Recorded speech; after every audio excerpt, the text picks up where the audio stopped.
beyond it. And to the Artemis II crew, congratulations on your award today. I want to thank you for your courage, your service, and for representing the very best of our pioneering spirit. And you didn't just make history, astronauts. You helped open a new chapter of it. So may God continue to bless each one of you and your families and all of those who are carrying their Artemis mission forward. And thank you. Thank you so very much. This mission is an opportunity for our generation. It's about human history. It's the story of humanity. Artemis II is the opening act. We're going to send them farther into space than any humans have gone before. The question isn't go or not go. It's are you going to lead or are you going to follow? We are going for our families. We are going for our teammates. We are going for all humanity. Our Artemis II crew is go for launch. Full send. Let's go. 3, 2, 1. Booster ignition. And liftoff. The crew of Artemis II now bound for the moon. Humanity's next great voyage begins. Our greatest chapters are yet to be written. Go Artemis II! This is a test flight, and so every single system aboard Orion is getting tested by humans for the first time. If you can't take love to the stars, then what are we doing? That's why we send humans, is that we can share that experience. Kathy Moonjoy. We caught a view of Earth, and now we're completely distracted for a little bit. We look like we're smiling at you, like a little Cheshire cat.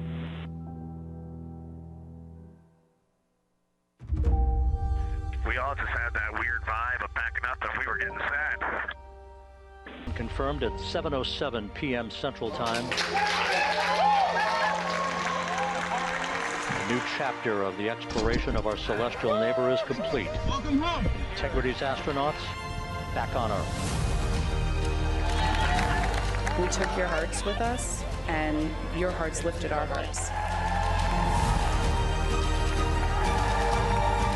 The golden age of exploration has begun, and we are just getting started.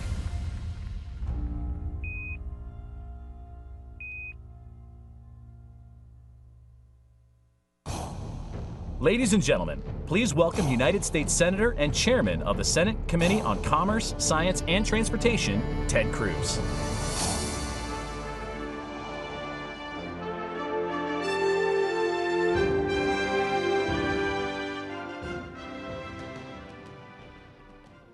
Good morning. God bless the great state of Texas. It is great to be with you today to celebrate a truly remarkable group of individuals. In April, 4 pioneers left this planet, traveled further into space than any humans have ever gone in history, rounded the moon, and came back home safely.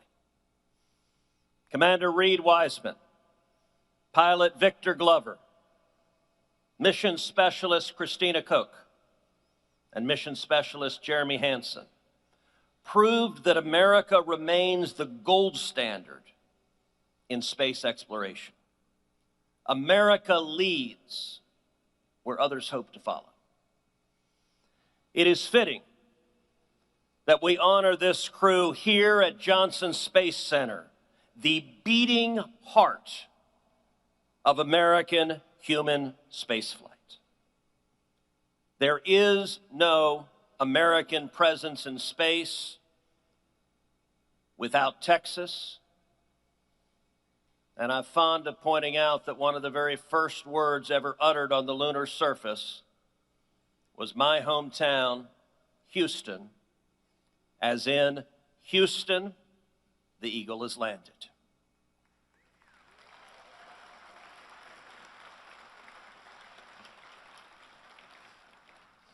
Elsie's a Dallas guy, so I got a glare for that one. While Artemis II was in orbit, I was fortunate to spend time in the mission evaluation room with those working tirelessly to bring the crew home. Each of you are critical to securing America's Artemis legacy, and I thank you for your disciplined service. I also want to thank President Trump for his bold vision for American leadership in space, and my good friend NASA Administrator Jared Isaacman for working night and day to turn that vision into a reality. I am grateful to work with both of you hand in hand to secure American leadership in space. No administration has done more for space leadership and space exploration to assure that America is in front and America is leading. President Trump has made clear that America will return to the lunar surface, that America will continue to lead in low Earth orbit, and that America will go to Mars, and the first boot to set foot on the surface of the red planet will be an American astronaut.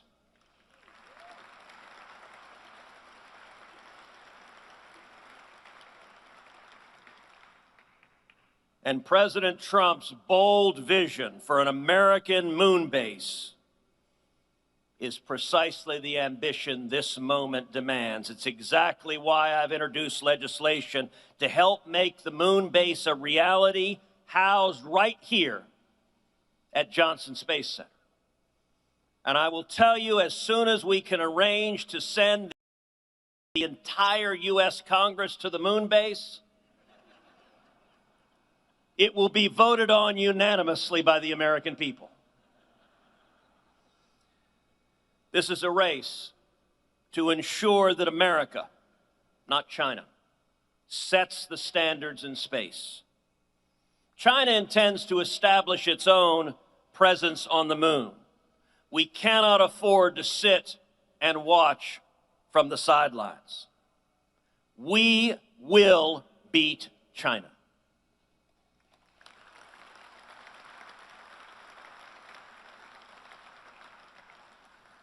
And I have to say, one of the reasons that we are leading is because of the incredible commercial space industry that has grown up in and around NASA here in Texas and across the country. Bold entrepreneurs, including Dave Limp at Blue Origin, Cam Gafarian. And I want to point to you something that I think we're going to look back as a turning point in space. Earlier this year, the IPO of SpaceX, the largest IPO ever, made at least 6 new billionaires, made over 400 centimillionaires, and made over 4,400 new millionaires. Now, what does that mean? I think we're going to look at this moment like the Cambrian explosion that began spreading life on planet Earth. Because you're going to see all of those young techies who suddenly have a gigantic amount of money and a big vision, and I'm telling you, 10 years from now, that SpaceX IPO will have created a venture capital ecosystem here in Texas that is going to fund hundreds of new space ventures and is going to make sure that Texas continues to lead in space for the next 100 years. The next astronauts who travel to the moon will do so because of Artemis II. Future generations will look back to this mission as a turning point in lunar and space exploration.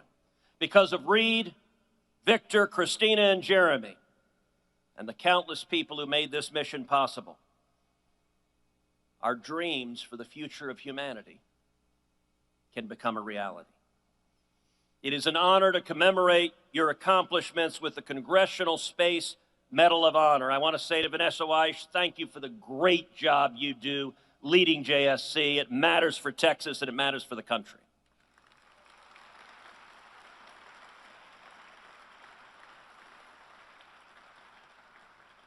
And to each of the heroes we honor today, thank you for proving that the American spirit of exploration is alive, that our greatest days are ahead of us, and that the next frontier belongs to those bold enough to reach it.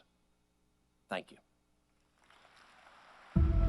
4 brave explorers ready to ride the most powerful rocket NASA has ever launched. And liftoff. The crew of Artemis II now bound for the moon.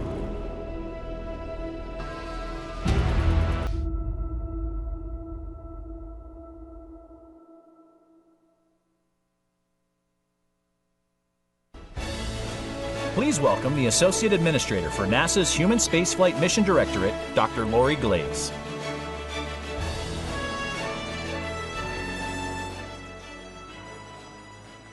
Good morning, everyone. Wow, it is just an incredible privilege to be here as the President awards our Artemis II crew with such a prestigious distinction. And it's so wonderful to see all of our guests, our colleagues and partners that are here today to witness the honor that they're about to receive. It's also a joy for me, and I'm sure for all of you, to revisit the incredible excitement, the inspiration, and the masterful engineering that we all experienced during Artemis II as Reed, Victor, Christina, and Jeremy flew around the moon and laid the groundwork for our next missions. On the day of launch in April, we saw a focused team progress through a smooth countdown after tirelessly running every potential issue to ground. We saw the Space Launch System rocket deliver Orion and the crew to orbit with incredible precision.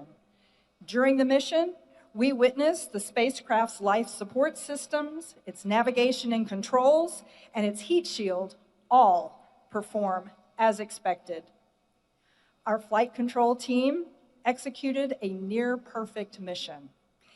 All of that in coordination with the crew and our managers assessing every risk and evaluating every technical challenge. Our recovery team welcomed our crew home at splashdown and brought them safely back here to JSC. All along the way, our crew showed us their true selves, operating at every step with integrity, resourcefulness, collaboration, and a collective belief in the pursuit of exploration.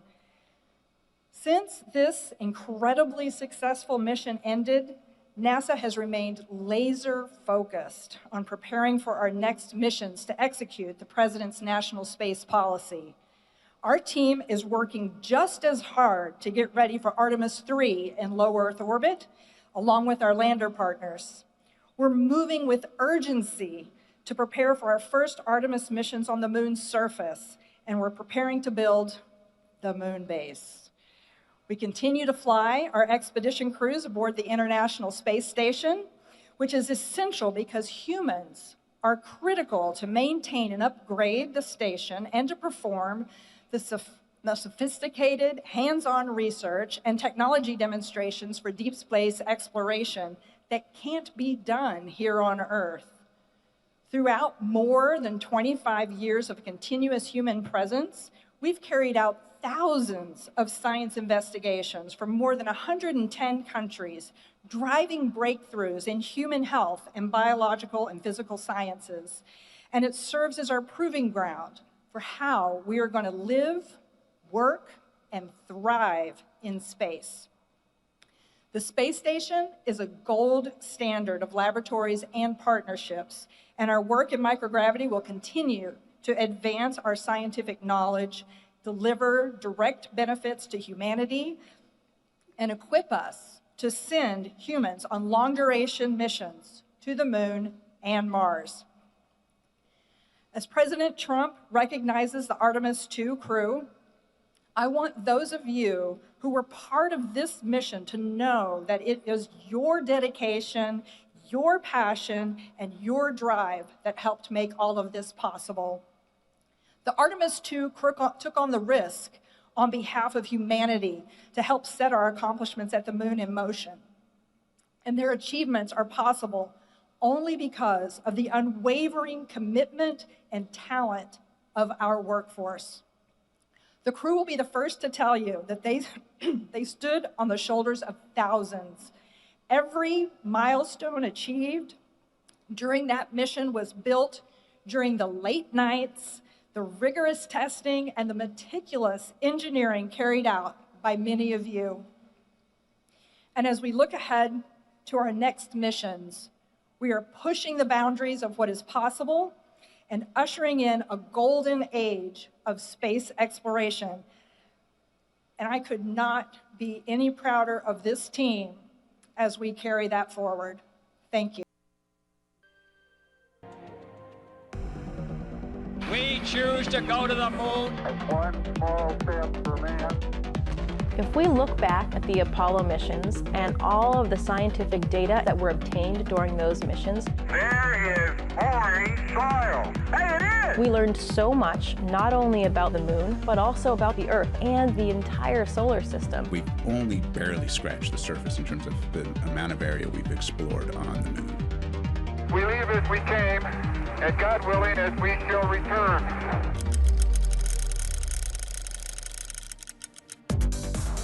America has always been a frontier nation. Now we must embrace the next frontier.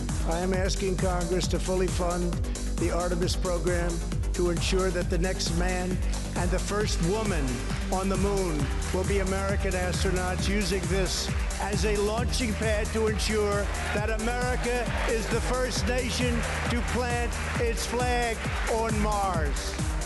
Artemis represents the future in space. It is our next big step, and it is time to take it. By unlocking the mysteries of the universe, we unlock truths within ourselves.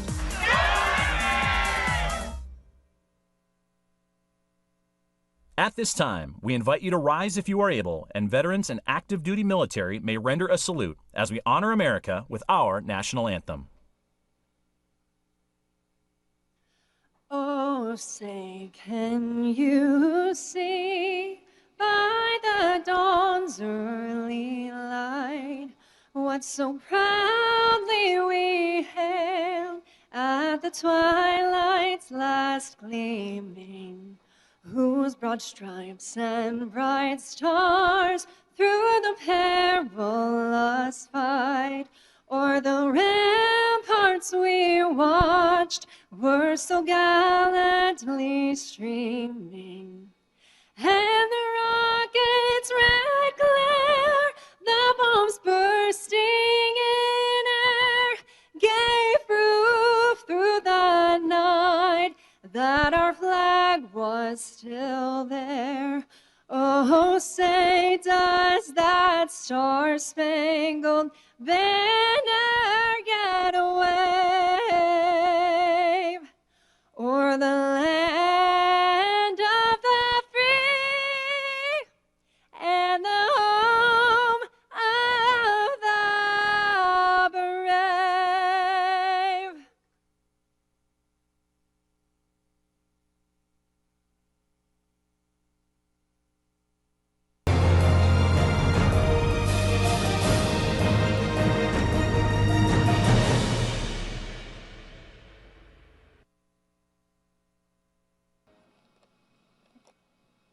Ladies and gentlemen, it's a great honor and privilege for me and my wife Teresa to be with you for this extraordinary event, the honor of the Artemis II crew. I have a bit of a tradition, which I'm going to take advantage of, that whenever I have a chance to make a presentation, I toss a few soft lunar balls out into the audience.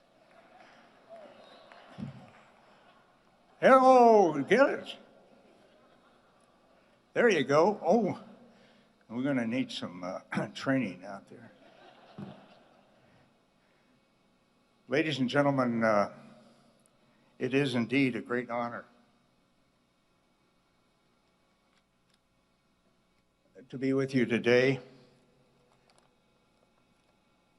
The Artemis II crew has just done an outstanding job of beginning the process that we went through almost 60 years ago now in order to land on the moon and go further than that. As did those before us in the Apollo program and subsequently, we just rode the tip of the spear that was held by hundreds of thousands of Americans and indeed by their families. They jointly made Apollo 17 the most productive lunar exploration mission that we have ever had, soon to be surpassed, right guys?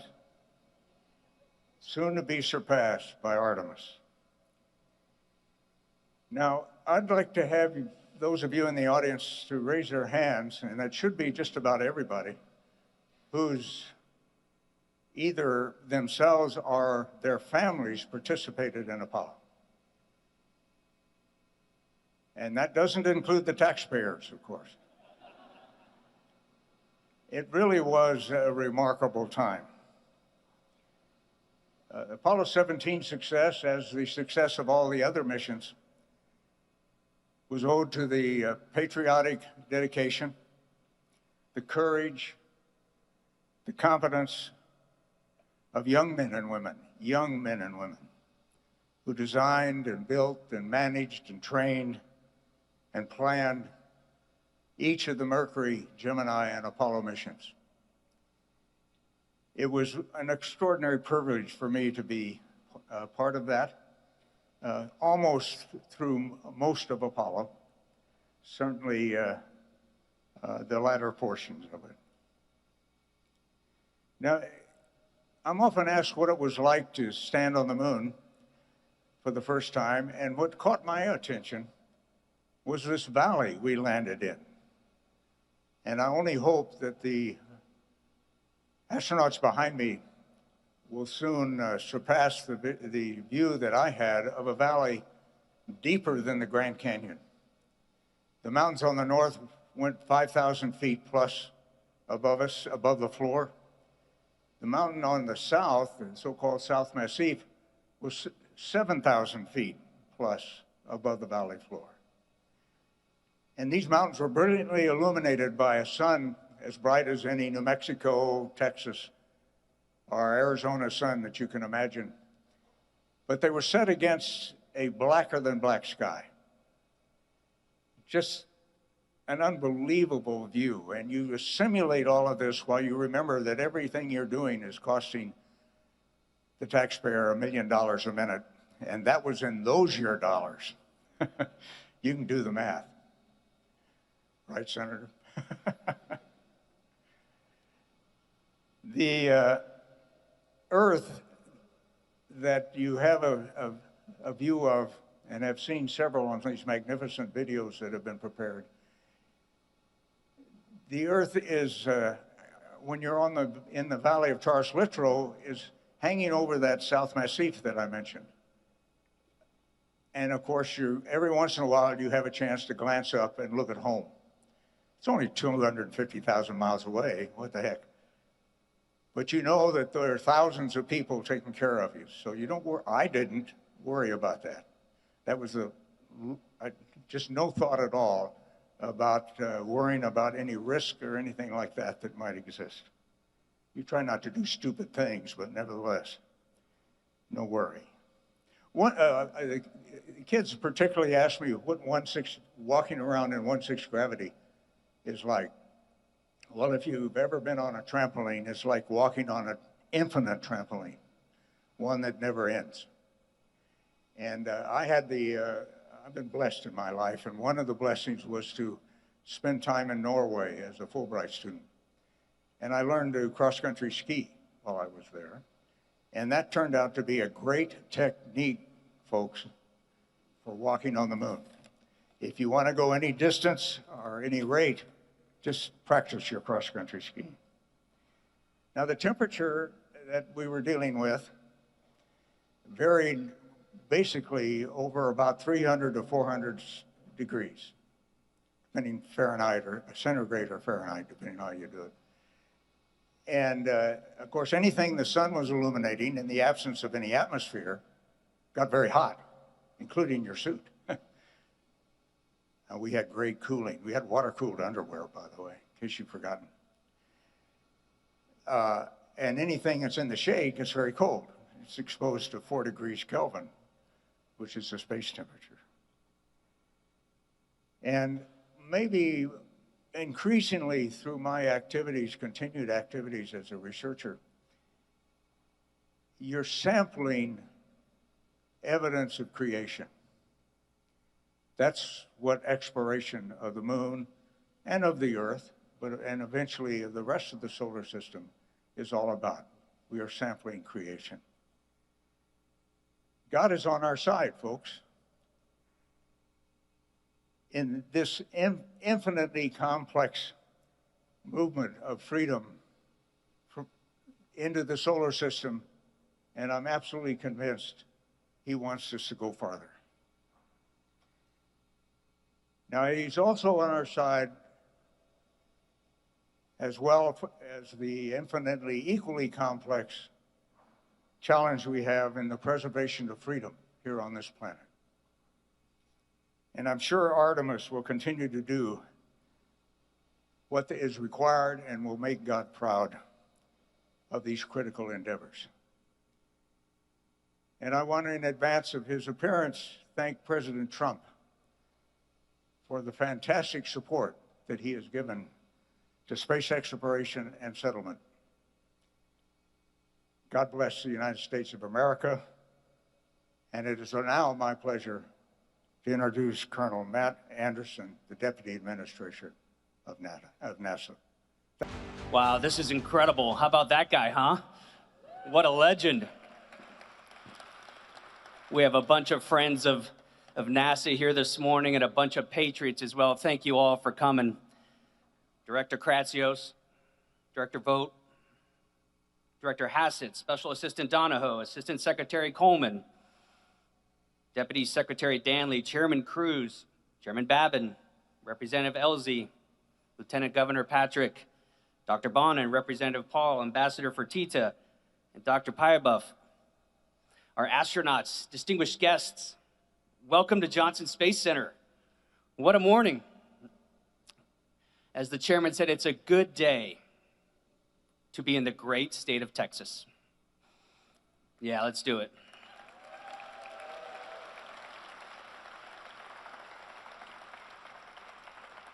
For more than 60 years, this center has served as the heart of human spaceflight. The patriots who work here keep America first in space. And I'd like to start by giving them, and frankly, all of our NASA rock stars around the world, a warm round of applause, if you join me.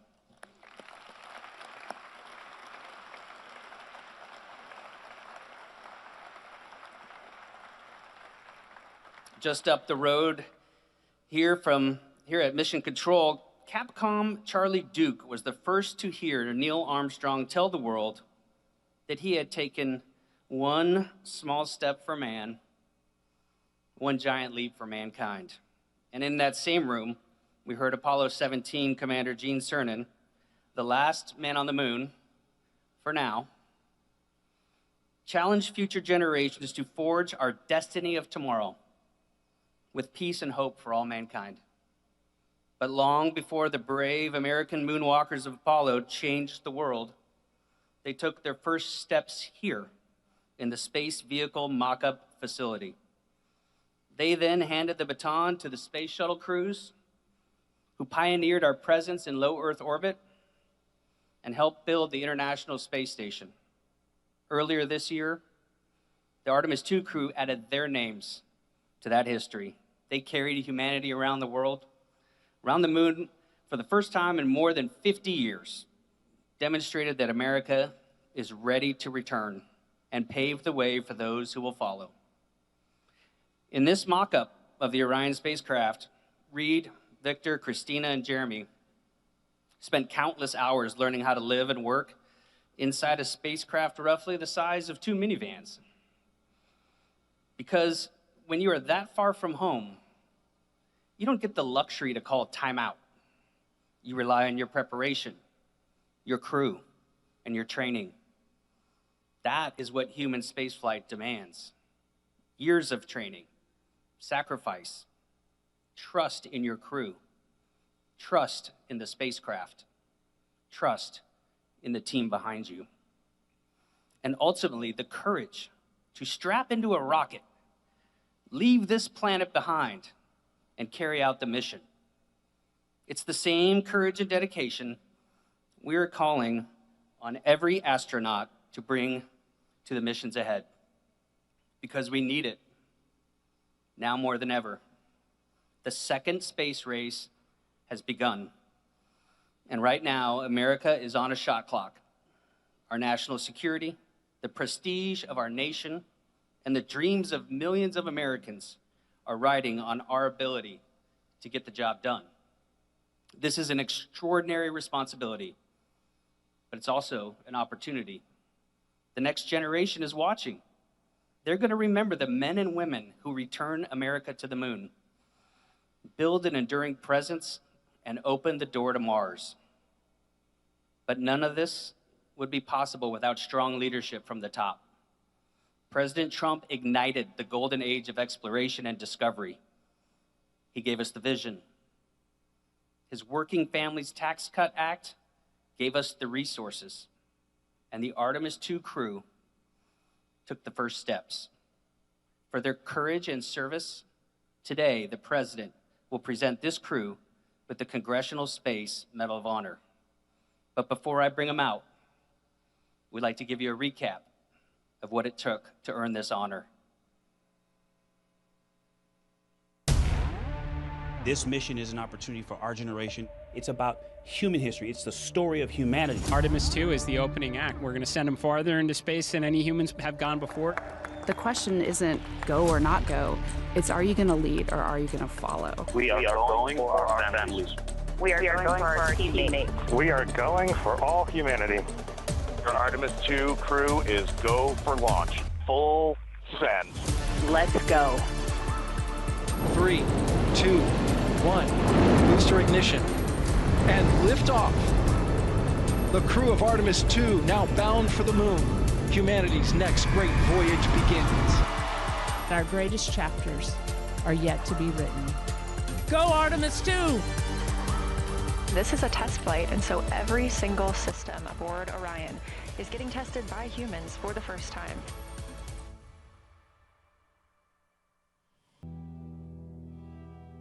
Our science team helped us out with a couple of craters on the moon that have not been previously named. A number of years ago, we started this journey in our close-knit astronaut family, and we lost a loved one. There's a feature in a really neat place on the moon, and we would like to call it Carol.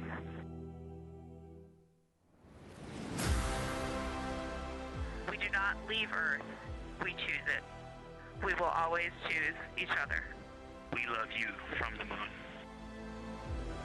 Absolutely unbelievable. We just went sci-fi. It just looks unreal. If you can't take love to the stars, then what are we doing? That's why we send humans, is that we can share that experience. Kathy Moonjoy. We caught a view of Earth, and now we're completely distracted for a little bit. We look like we're smiling at you, like a little Cheshire cat.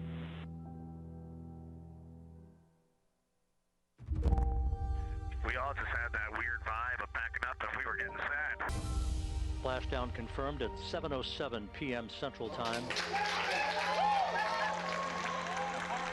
A new chapter of the exploration of our celestial neighbor is complete. Welcome home.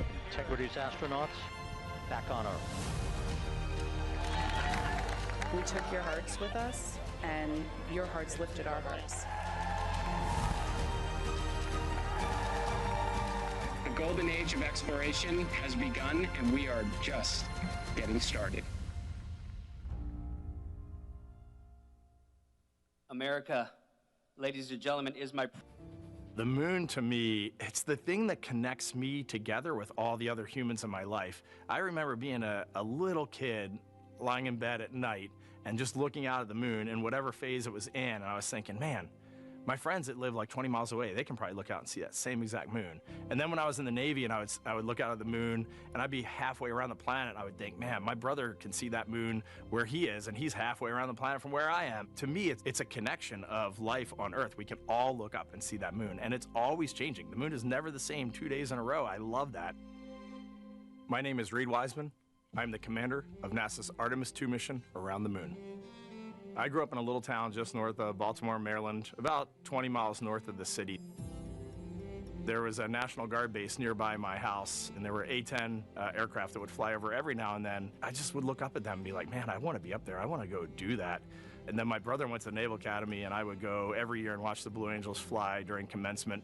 And that just started to grow and grow and grow. For a while, I wanted to join the Air Force, and then I realized Navy flies as well, and they fly from ships in the middle of the ocean. And that was it, like, done deal for me. That is exactly what I wanted to do for my career. Flying is freedom to me, especially when you're in a jet aircraft coming off of an aircraft carrier in the middle of the Pacific Ocean. Nearest land is over 1,500 miles away. So when you come off of that aircraft carrier, you are truly just alone with yourself out there. It is a magical experience to be out there all by yourself in an aircraft over the Pacific. It's free. I think anybody who accomplishes something that they set their mind out to, there's no one thing that does it for them. It's a combination of everything. I mean, the way my parents raised me, the way my brother and I, the way our relationship developed over time, my friends, being in the marching band, going to college, setting my own course, learning how to live on my own, being mentored along the way, being, kept on the path to success, but being given the freedom to, make excursions and fail every now and then and regroup and carry on. I think all those things come together in the end to get you where you are. I've had to overcome, I'm a human being. I've had to overcome a lot of fears. I'm pretty scared of heights. I joked about that on the International Space Station, but it turns out I'm only scared like at the edge of a building. When you're up on the International Space Station, even though you're 250 miles up, I never had that feeling of falling or that I was, at risk up there. I just kind of loved the feeling of floating and looking down at Earth. There have been challenges all throughout my life. By far, the biggest challenge was losing my wife in 2020 to cancer and now raising two daughters who are grown up now, but that's been the biggest challenge by far I've ever had to face. It is not easy being an only parent, trying to work a full-time job, and raising two kids is something that I think about every single day. I'm very proud of the work I've done. I haven't always done it well, but I've always shown up and tried as hard as I possibly can.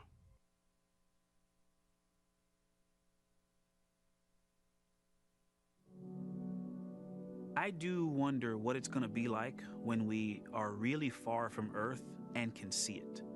The sensation of being so far away from everything that you know. I had that sensation on the space station the first time I got to sit in the cupola for a really long time. So I can only imagine what that's going to be like from 200,000 plus miles away.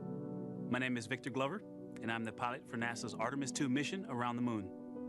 When I was in 4th grade, I was 10 years old.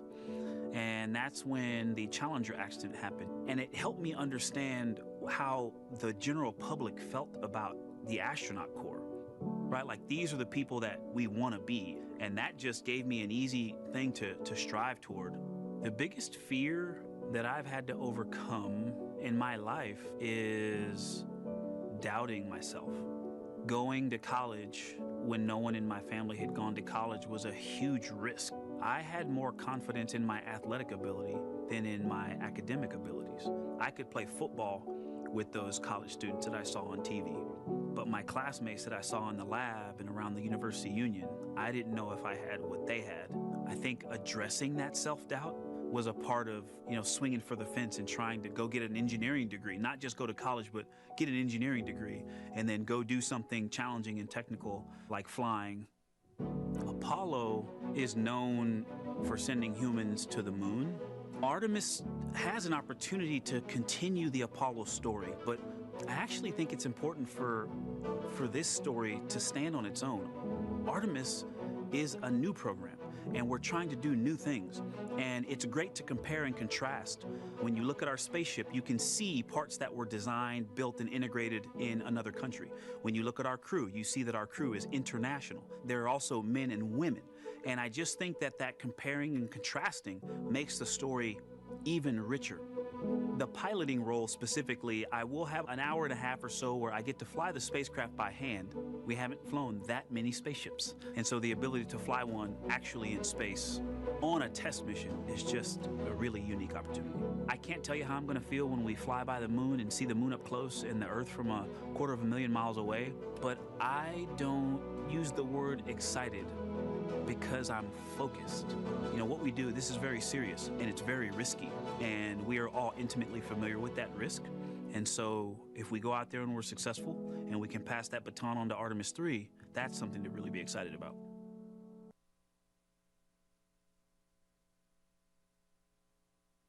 I tell a story, which is one that my dad told me before the Apollo missions when he was just a very little boy. He was looking up at the moon with his mom, and his mom said to him, "Don't worry, Ronnie, we'll never get there." Fast forward maybe 70 years later, it's his daughter that's actually going there. And I think that long arc is something that we can all learn from. The idea that the seemingly impossible becomes possible if you just believe in it and are willing to work hard and come together to achieve it. My name is Christina Cook, and I'm a mission specialist for NASA's Artemis II mission around the moon. When I look back on my dreams as a kid, I definitely never thought I would actually get here. I was very pragmatic. Even though I'm a dreamer, I knew that the odds were way against me again, so I might as well do something I'm loving in the meantime. I definitely loved science and math in school and, did pretty well in those things, but I also loved being active. I was always outside. I loved things that made me feel small. I loved looking at the night sky, oftentimes between the pine tree branches, or I loved the ocean. North Carolina also has mountains, and when we go there, I just loved the vastness of all of those things. I loved how they made me feel and what they made me think about, and the vastness of the universe and how much out there was to learn. I'm drawn to exploring. I'm drawn to challenges that involve both mental and physical, and I'd much rather be solving problems wearing a whole lot of equipment and in a harsh environment, and that's just something I've carried with me ever since I was a kid.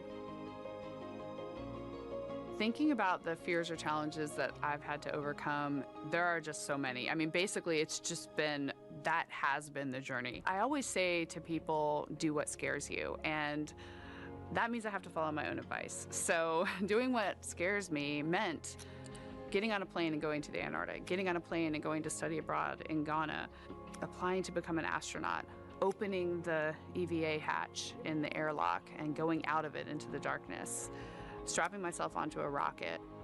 And so for me, I think that no matter what the challenge, recognizing that if people believe in you and you believe they believe in you, the challenges seem always a little bit easier. To me, the moon, it represents history. It is a witness plate. Everything that's ever happened to the moon is still written on the moon. Every single person has looked at the moon their entire lives. We see the same moon. That's something really special. It's just the epitome of a symbol of something that's in each of our hearts, but that's also represents exploration and reaching.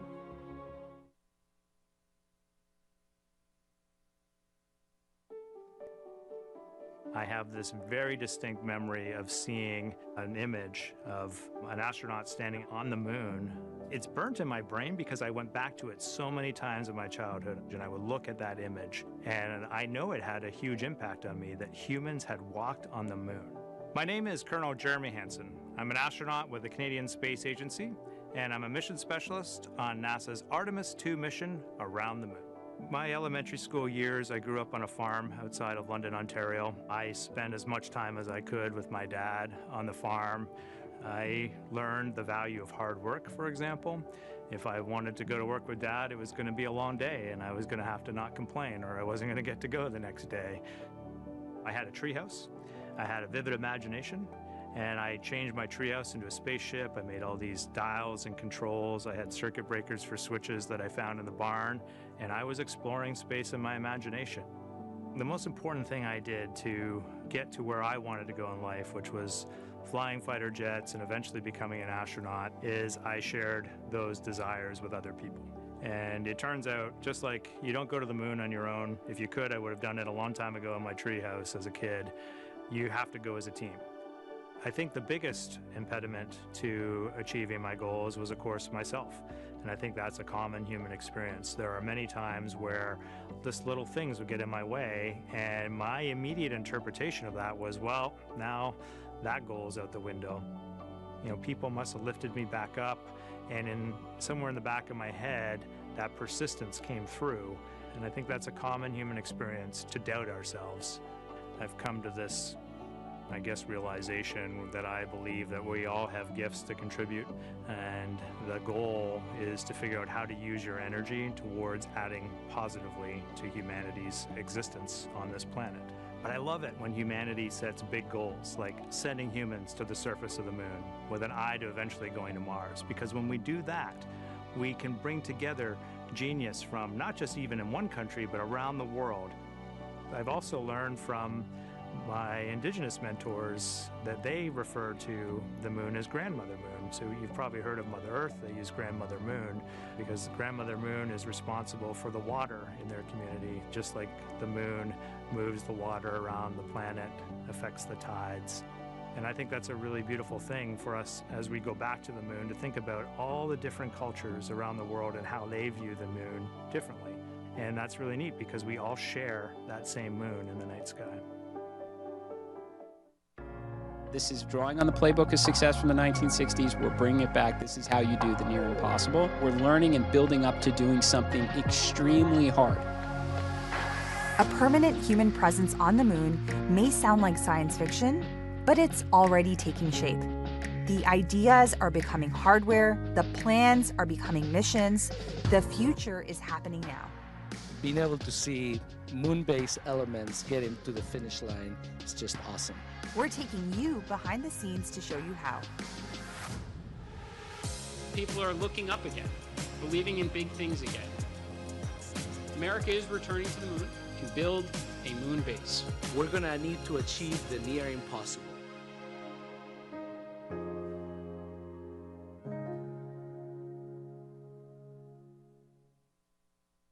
NASA is building a moon base, a place where astronauts will live, work, and conduct science on and around the moon.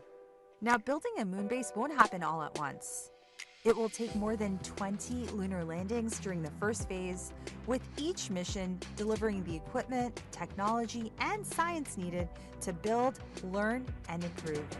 We're traveling across the country to meet the companies building lunar landers for upcoming flights and see how they're preparing for their next missions to the moon. Just north of Austin, Texas, Firefly Aerospace is preparing for its second mission to the moon. NASA's Carlos Garcia Galan is taking us inside its headquarters, where engineers are preparing the lunar lander for its upcoming mission. Love to see the hardware ready for moon-based mission, Blue Ghost 2. So tell us a little bit about what we're looking at. Yeah, so what we're looking at right here is, like you mentioned, our Blue Ghost Mission 2 lunar lander. The lander is now stacked. It's starting to really look like a lander, and we're getting ready to install our electronics and all our payloads. Blue Ghost Mission 2, the lander, is going to the far side of the moon. And that is really driven by one of the payloads that will sit on the top deck of the lander. It's called Lucy Knight. So that's a radio astronomy telescope. So they want to sit on the far side of the moon, away from all the noise from Earth, so the moon's kind of blocking all of that, and they're looking back at the cosmic dark ages. So that's a very amazing payload, yeah. We will also have another payload that we will have put into orbit. So it'll be in an orbit around the moon, so that's Lunar Pathfinder. We have a rover on board. Super excited. Yeah, so that'll be our first mobility payload that we have. So all of those are coming along with us. They're each going to gather science, technology data, and it can all be used on future missions. A lot of the people that worked on Mission 1 are still here working on Mission 2, so we have all that knowledge still in-house. And then you're implementing all the lessons learned because we have all that great data from Blue Ghost Mission 1.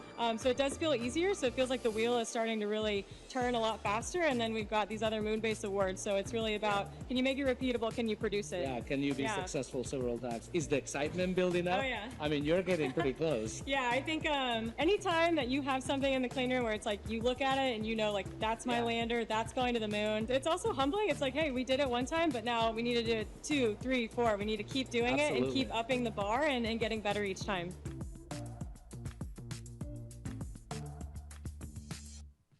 Over on the West Coast, NASA's Ryan Steffen is at NASA's Jet Propulsion Laboratory in California, where Voyager Lunar Systems Griffin 1 lander has arrived for environmental testing.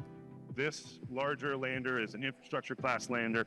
It's not just meant for scientific payloads and instrumentation, but also it's made to basically take equipment in infrastructure level capability and deliver that to the lunar surface. It's also landing in the South Pole, where the terrain is a little bit harsher, it's a little bit more dangerous to land. It requires precision navigation, guidance, and control to land in safe locations. This lander will be taking a total of 10 payloads, the largest of which, the Astrolab Flip rover, is the largest commercial payload to ever be delivered to the lunar South Pole. So we're thousands of miles away from where you guys assembled the spacecraft. Why did you decide to bring this out to Southern California? Jet Propulsion Laboratory has some of the best, most capable environmental testing facilities in the world, and for a lunar lander this size, really what we want to do is test the spacecraft, put it through its paces. Right now, Griffin is fixtured on top of the mass properties fixture, which is the black thing you see in front of it. Basically, we are testing to measure the mass of the vehicle, the total mass, the center of gravity, the moment of inertia, so that we know the exact configuration of the flight vehicle. When we get back, we will finish reviewing a lot of the test data that we've done here, correlating to our models and our pre-test predictions, modifying those based on the feedback that we've got during this testing, and potentially addressing any findings on the ground here while we have the chance before we launch later this year. It'll be exciting. On the East Coast, NASA's Courtney Beglin is at Blue Origin's testing facility in Cape Canaveral, Florida, to see the latest on the Blue Moon Mark 1 lander. Mark 1 serial number 1 is designed to prove out the core technologies for Blue Origin that we will eventually apply to the human landing missions of Artemis. So it's our liquid oxygen, liquid hydrogen systems, it's our precision landing capabilities, it's also our ability to offload large amounts of cargo. I see a lot of people working on this lander. Can you tell us what is left for this lander in order to make it fly? We just completed our thermal vacuum testing at Johnson Space Center in January and February of this year. We then brought the vehicle back. We did a number of tests. We first tested our RF compatibility with the TDRS satellite system, as well as a deep space network. We also have tested how our vehicle reacts during stage separation from the New Glenn vehicle. We've tested the acoustic environment, and soon we'll be testing our cryogenic propellant system. We've just completed our fit checks of our BE-7 main engine, the actual engine that will fly to the moon. That went perfectly, and so we're now closing up these tests, and we'll be ready for New Glenn. As you know, we had the mishap at the pad with New Glenn. The team there is making phenomenal progress. We are working to have serial number 1 ready and stored in a quiescent state for when New Glenn is ready. We expect that launch to occur in Q1 of 2027, and once that's complete, we'll now continue on to serial numbers 2, 3, and 4. We're also carrying NASA payloads, the SCALPS payload, which will allow us to visualize what the exhaust from our BE-7 engine is doing to the surface of the moon, so that will feed forward to heavier landers in the future. We also carry a retroreflector from NASA on this mission. NASA's been a phenomenal partner to us. They've been working hand in hand with us, and that's what's going to allow these 4 serial numbers to come off the assembly line as quickly as they are. In Houston, NASA's Adam Schlesinger is at Intuitive Machines headquarters getting an up-close look at how the Nova-C lander is being prepared for its 3rd mission to the moon. So this spacecraft is our Nova-C. This is our IM-3 vehicle. As you can see, up on the top is the methane tank. The oxygen tank is below. The engine actually sits right here underneath. This is the engine deck. You can see that we've just put the top deck onto this spacecraft. So we're excited. Within the next month, we're going to be putting the engine in, and we'll be taking it outside for a hot fire test to confirm that the engine is ready to go for launch. Great. And after that test, what's the path look like to get to launch? We bring it back inside here. The payloads sit on panels that go on the outside of this spacecraft. So we bring those panels in, we do integrated testing, and then we do some vibration testing. We send it down to the Cape, and we get ready for launch. This vehicle will have 5 NASA payloads looking at the magnetic anomaly that's at Reiner Gamma on the near side of the moon. So it's a super exciting science mission. We're also doing other science. So we have 6 commercial payloads. We have a payload from the Italian Space Agency, and we have the 5 NASA payloads. doing lots of different types of science. And this is the third IM Eclipse delivery. Can you talk about some of the lessons learned from the previous two and how that's being applied to this one? Yeah, absolutely. So on IM-1, which was in 2024, and IM-2, which was in 2025, we learned lessons. We learned things about this spacecraft. We learned how it landed and how we could make it better. And so we're integrating all of those lessons learned into this spacecraft and our future spacecraft, IM-3, 4, 5, and 6, which are all on schedule to extend the moon base capability. These lunar landers will soon deliver the science and technology that will turn the moon base into a reality. But there's even more ahead. The lunar South Pole is one of the harshest environments, with extreme temperatures ranging from -334 degrees Fahrenheit to over 130 degrees. This huge swing means the power, communications, and landing systems we build must withstand both intense cold and strong heat. This is no small task, so NASA is teaming up with Northrop Grumman on 3 new technology demonstrations that will be delivered to the lunar surface beginning in Phase 1. The goal is to reuse key power, avionics, and communication systems originally developed for the Gateway program's HALO module. These test missions will give new purpose to existing hardware to help build the infrastructure that Artemis crews and robotic explorers will depend on at the moon base. This is only the beginning. Continue to follow along as we bring you up close and share details about what's on the horizon as we build humanity's moon base together.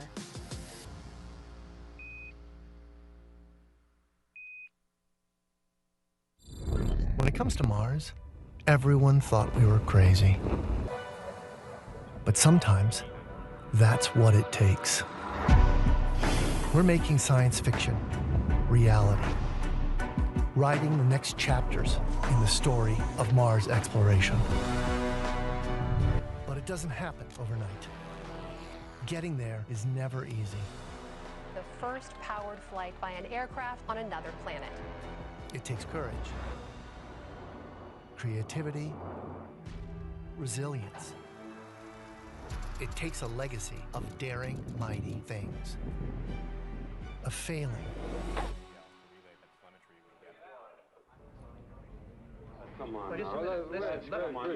and picking ourselves back up.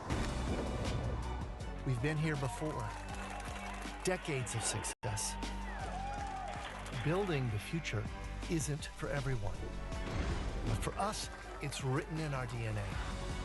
We are the architects of the impossible. And on Mars, we've only just begun.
President Trump's administration is all about bringing back the big, bold endeavors that once defined American exceptionalism. That's one small step for man. And NASA is very much on board. On November 7th, NASA's Kennedy Space Center in Cape Canaveral, Florida, will kick off Max Power, a 2-day event showcasing the best of American innovation in air and space, right here on American soil at the historic shuttle landing facility.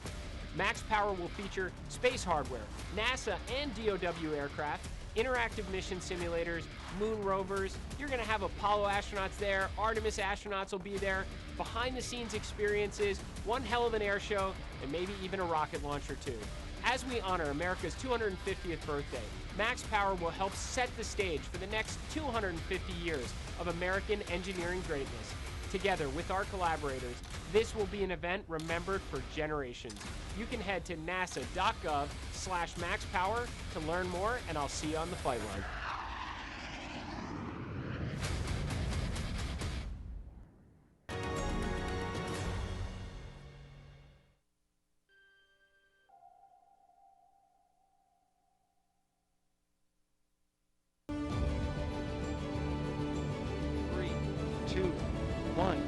Booster ignition and liftoff. And so with that, the Artemis II crew hands you the baton. You got the controls.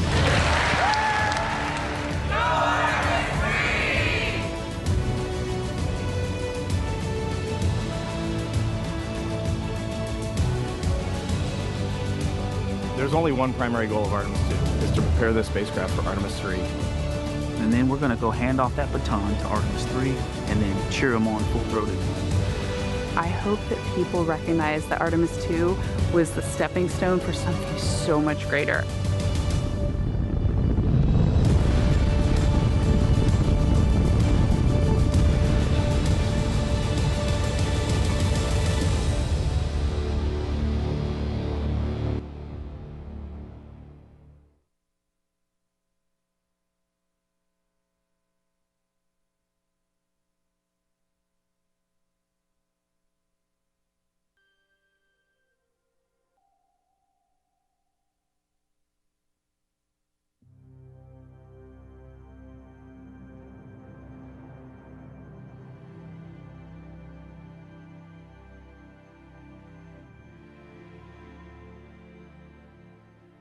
Ladies and gentlemen, please join me in welcoming NASA Administrator Jared Isaacman.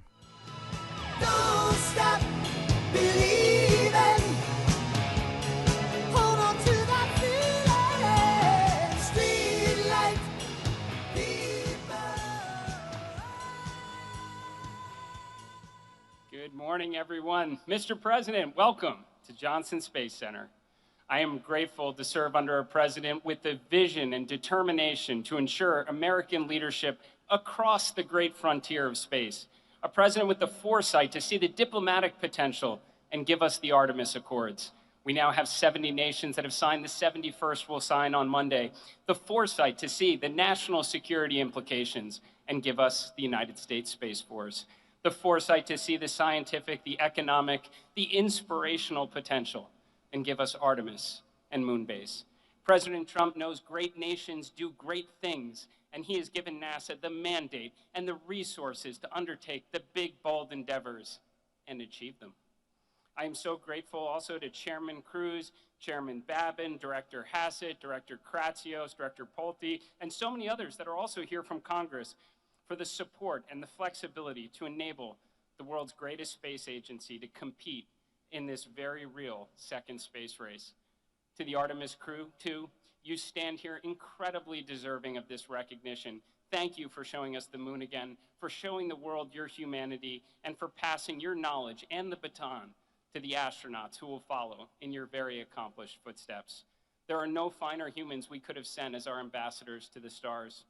To the NASA workforce representing the absolute best talent across the United States of America, alongside our industry and international partners, you showed the world that when we commit to these hard, these consequential endeavors, there is nothing we are not capable of achieving. And as we take this moment to reflect on what we have accomplished, let us look to where we go from here. Next year, we will launch Artemis III, and what we learn from that mission will enable the grand return in 2028, when Artemis IV brings American astronauts back to the surface of the moon. In parallel, we will launch our robotic landers, our rovers, and begin establishing that enduring presence on the lunar surface, the moon base, because this time we are going back to stay. We are not slowing down, Mr. President. This is an energized NASA, determined to do extraordinary things in and out of the atmosphere. We are rebuilding the X-plane fleet, launching more missions of science and discovery in the years ahead. And, sir, in late 2028, SR-1 Freedom will launch, and America will finally get underway on nuclear power in space. And at that moment, we will be one step closer to that next giant leap you called for during your inauguration speech when American astronauts plant the stars and stripes on Mars. Along the way, we will pursue the secrets of the universe, unlock the economic potential of space, ensure our national security in the ultimate high ground, and inspire the next generation to carry the fire of exploration even further. Ladies and gentlemen, we are here with your Artemis II heroes. This is your National Aeronautics and Space Administration. This is your president, the President of the United States of America, Donald J. Trump. It's unbelievable. That man is unbelievable. I want to thank you to the to the men and women of one of the most legendary landmarks anywhere in the world, the Johnson Space Center. Very special place. It's an honor to be here. And it's a place that is a monument to grit and determination and pure American excellence, and produced some of the greatest achievements in human history. And I have no doubt that under this great administrator and all of you people, you're going to have no question it's going to go further than it ever has. I really believe that. Or I made a big mistake in getting it going again because I had to get it going. It was a little bit not going too well.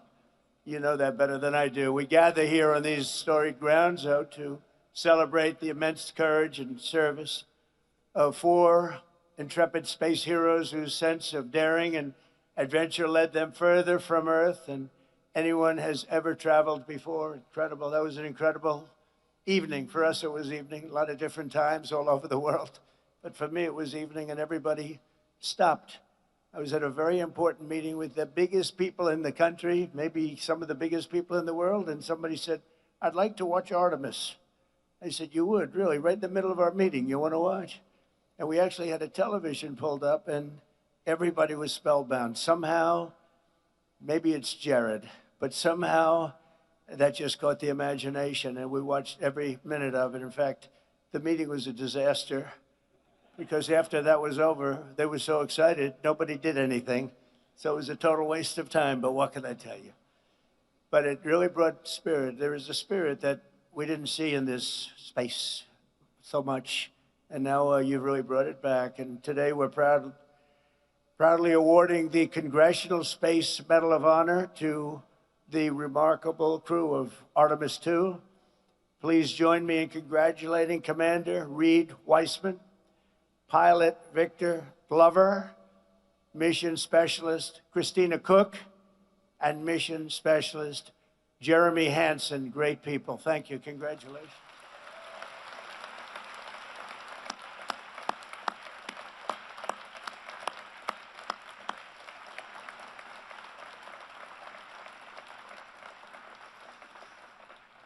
Then I'm going to be presenting them a little something in a couple of minutes.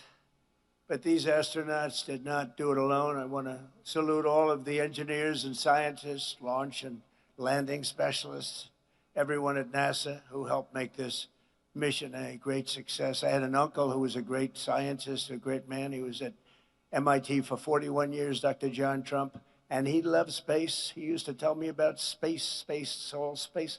He would throw in the word nuclear every once in a while, but he loved space. So I guess we have genetically, I believe in that stuff. I love it. I find it so interesting, so amazing. It's very special.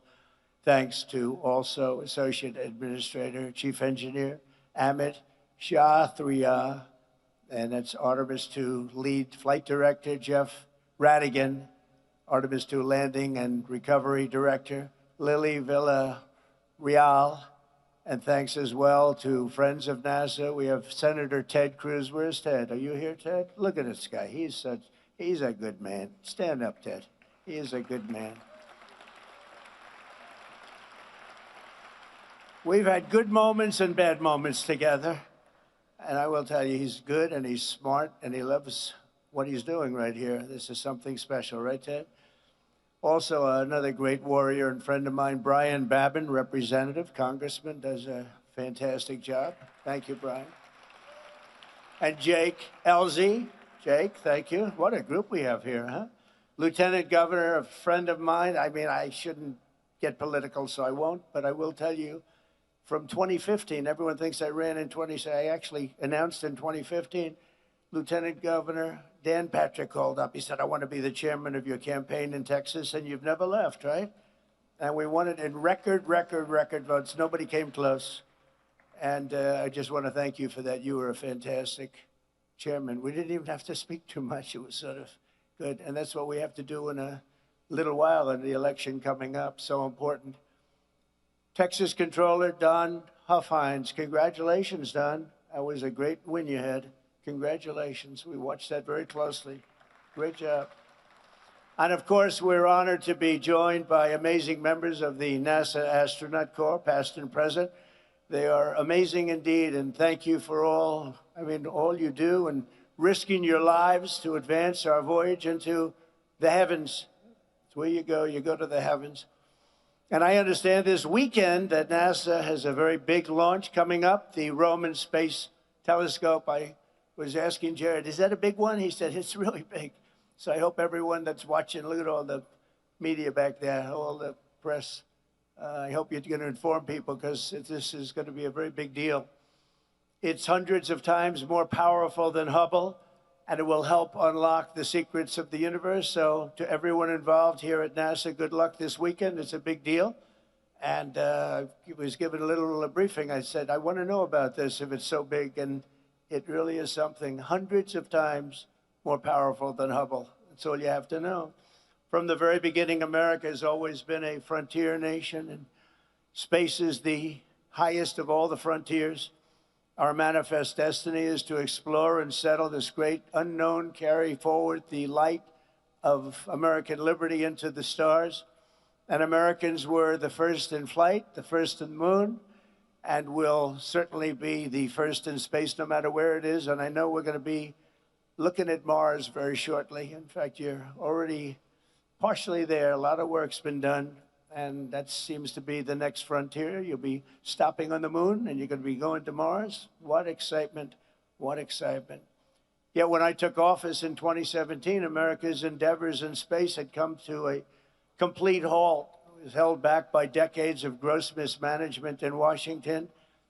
You had Peter, well, maybe they didn't like it. Maybe they didn't like the concept. I don't know, but it was certainly not anything. It was very embarrassing, actually, what had happened. Not only had the United States lost its ability to send our astronauts to the moon, but under a number of administrations, I have to tell you, but in particular the Obama administration, we even lost our ability to send astronauts into orbit at all. We had no ability in space whatsoever. We totally lost it with everything we spent, with all of the talent and all of the genius and all of the money. We had nothing.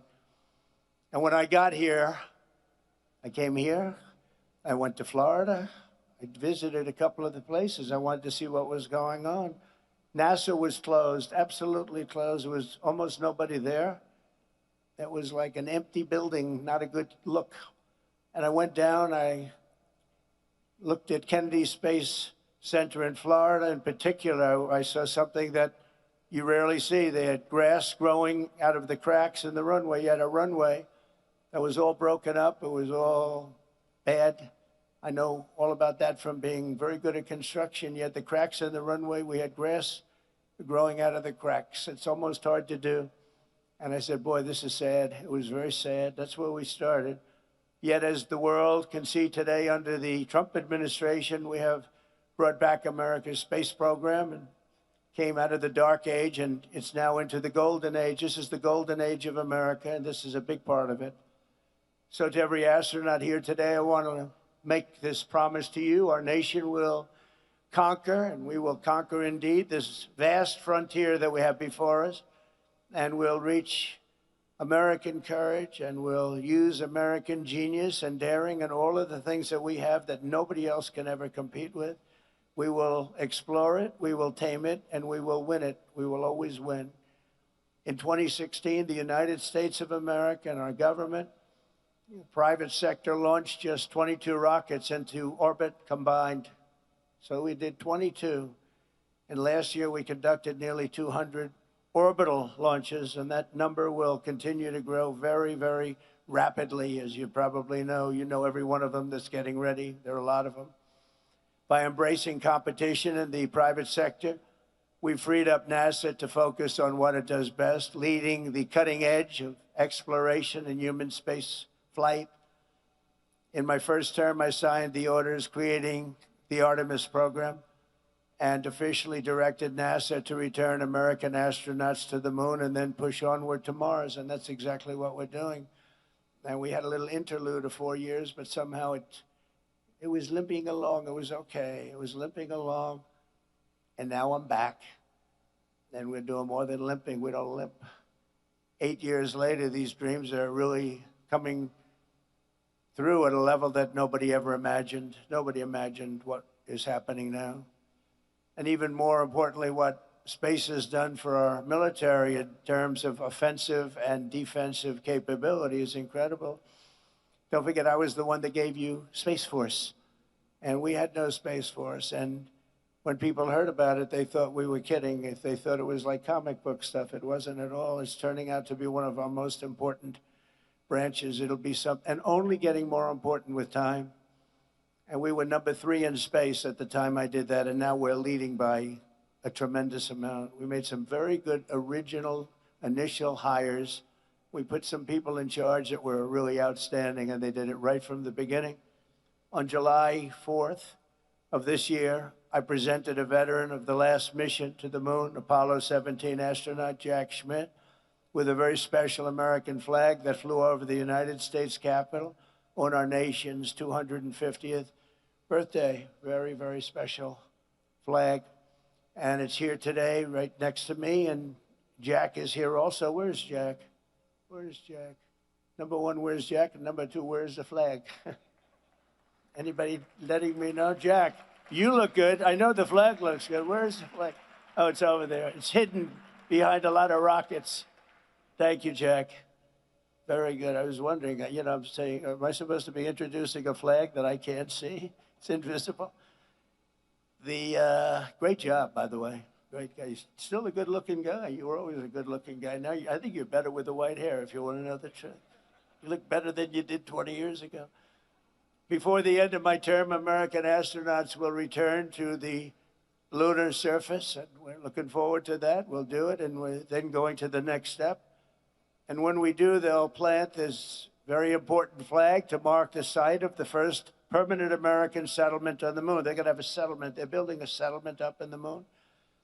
And we're not going to stop there, because under Administrator Isaacman, and I have to tell you, with Jared, everybody wanted him. You know that, Ted? Everybody. I got calls from you, but I got calls from Democrats. Can you believe it? I won't say anything bad about them. I'm not going to change their term or their name.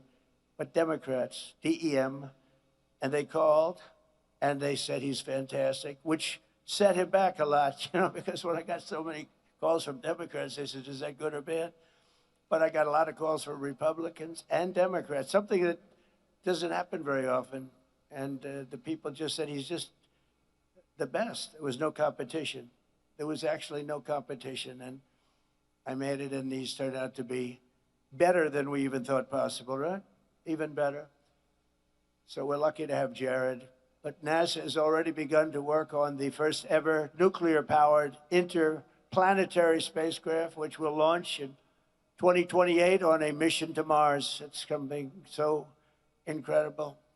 They have to go nuclear because they have essentially unlimited fuel. You don't have to fill up the tanks every so many miles, right? It's incredible. This ship will be among the first of what will ultimately be a massive American star fleet, making space travel almost as common as ocean travel today and bringing our military to a new level of excellence. Again, so much of this has to do with our military. I don't know if I'd be as enthused about it, but what it's done to our offensive and defensive capability is incredible. So we're doing this, but we're also, when you think of space or when you think of what we're doing here, the military is a very big factor. We're at levels that nobody ever thought would ever happen. And you see how well we fight. We fight very well. We're getting so much of our information from Space Force, as an example. Makes us a much better military. You look at Venezuela, what happened there. One day, actually to be exact, it was 48 minutes. And so much of that information came from space. And all the attacks are, if you look at our blockade, which is incredible, it's so successful, being helped by space, Ted, you know, being helped by space. So who would think? But it's so important, and that's a big component of what you're doing out here. These are ambitious goals, but as I said in my inaugural address last year, ambition is the lifeblood of a truly great nation. If you don't have ambition, you're not going to have a great nation. When Americans are determined, nothing can hold us back. In the end, American dominance in this domain is not a choice. It's an economic and national security necessity.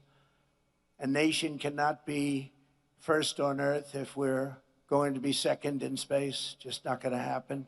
Somehow it just doesn't work that way. It makes sense. I was going to say, does it make sense? Yeah, I guess it does when you think about it, right, Brian? For this reason, in my first term, I created the 6th branch, United States Armed Forces, Space Force.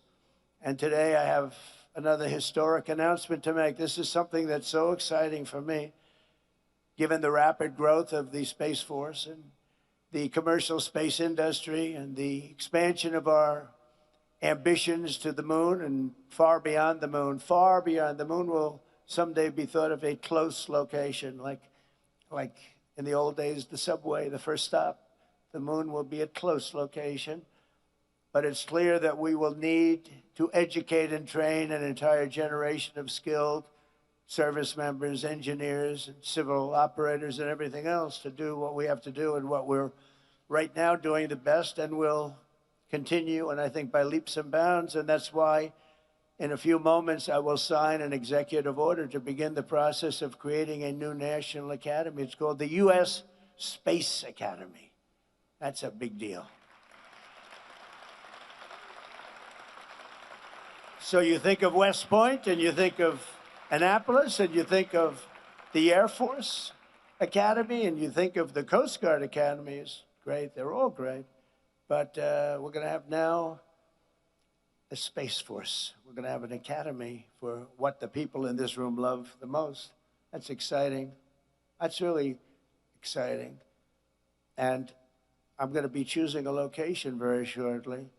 I know where some people want it that are in this audience. Some people come down, like this one guy over there, he's lobbying me, say, leave me alone.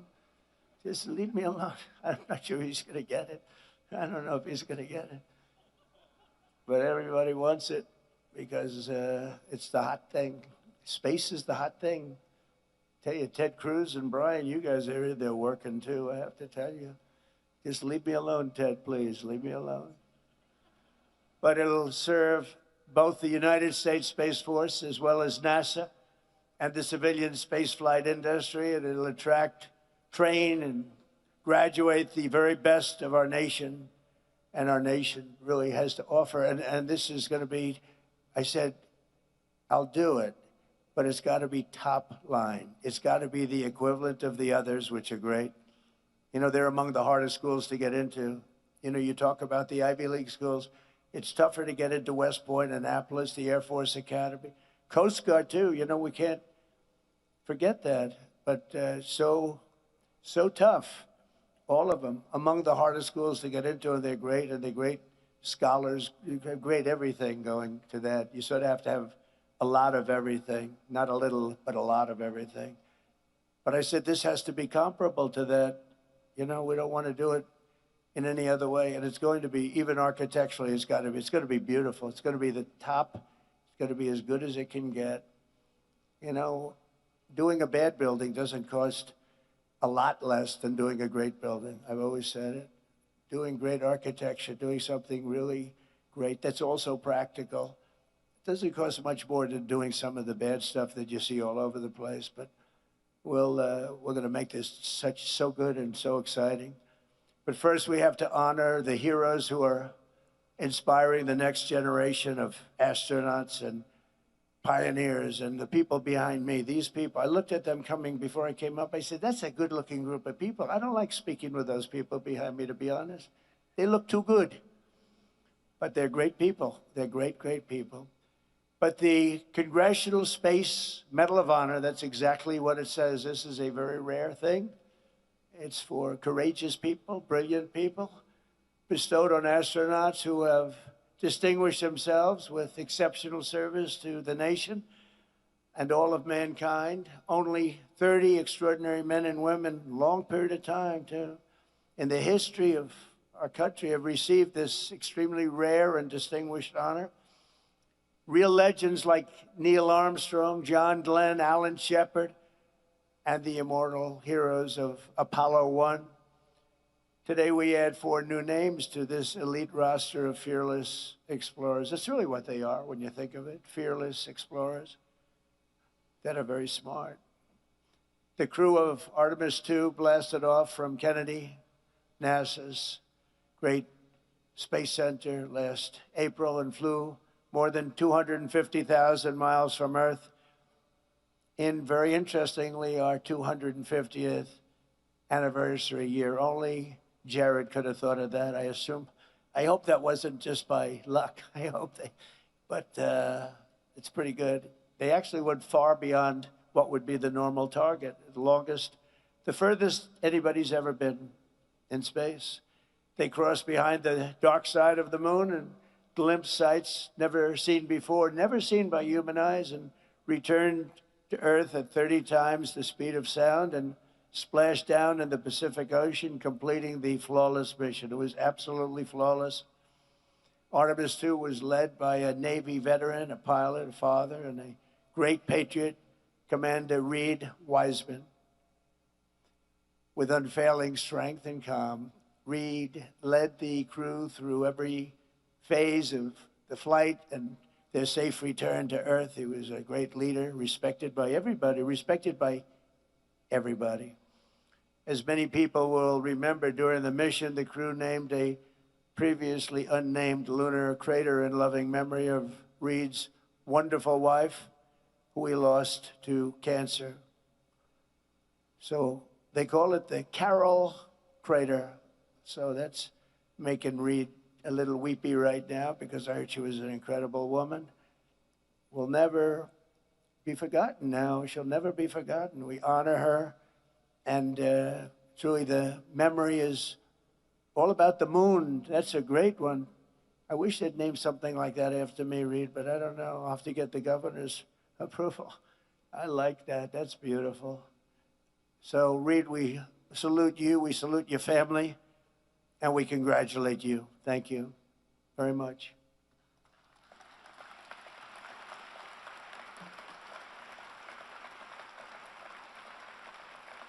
And today we also honor a distinguished naval aviator with an outstanding record as a test pilot.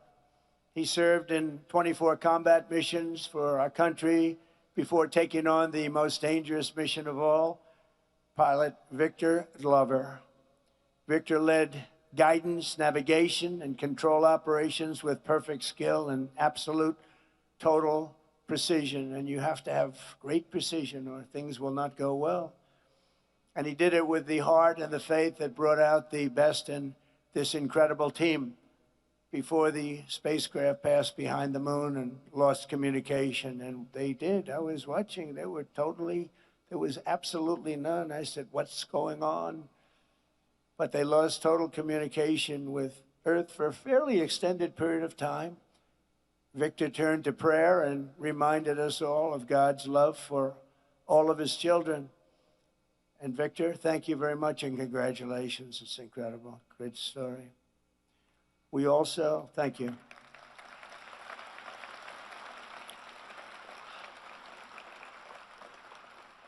We also recognize mission specialist Christina Cook, who before this flight had already set a world record for the longest continuous flight ever by a woman in space. On Artemis II, Christina led major science and observation tasks, making vital contributions to future missions and the advance of human knowledge. Christina tells young people, do what scares you. It's an interesting statement. I don't know about that, Christina. I don't know about that, Christina. But that's the attitude that you have to have. You want to do this. And that is the attitude that she has, and I think that everybody standing behind me has, frankly. The further she went, the stronger she got. She was really amazing, they say, on the trip. She was just amazing. So, Christina, thank you very much. We appreciate it. Great job.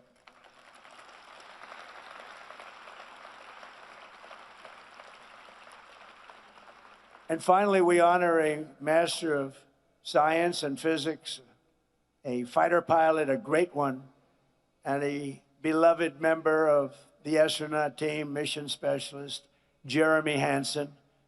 On Artemis II, Jeremy became the first non-American in history to travel beyond low Earth orbit.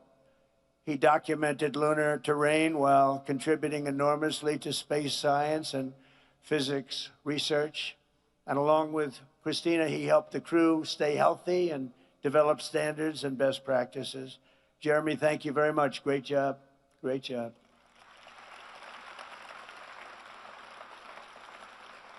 So with unmatched bravery and unwavering faith, these four extraordinary astronauts renewed the legacy of the pioneers and explorers who charted the world's oceans, climbed its highest summits, and tamed the American West. Great people, great men and women, incredible.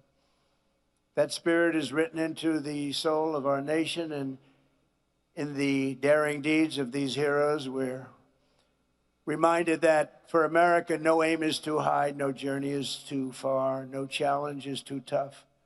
In this country, we're limited only by the size of our aspirations and the scale of our dreams. We have the American dream, and the American dream is back. I think the American dream is back, stronger than ever before. We're doing great. This country is doing great right now. Never did anything like it. 81 stock market highs in 1.5 years, never been anything like it, including they broke it again yesterday for the 81st time. And $19.2 trillion is being invested in our country from outside countries and interests and people. And we've never seen it. That's why I call it the golden age. It's an exciting time. Tomorrow's going to be very exciting.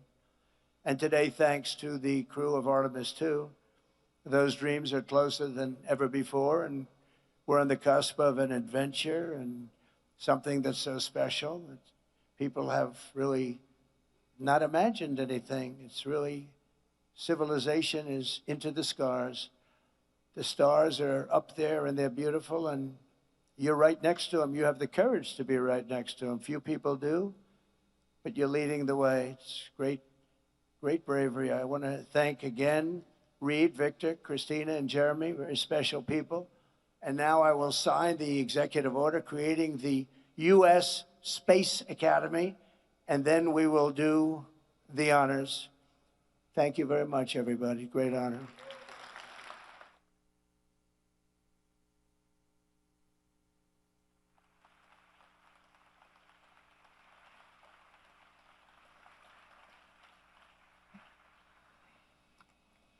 Okay. Gotta pick a good one. Pick a good pen.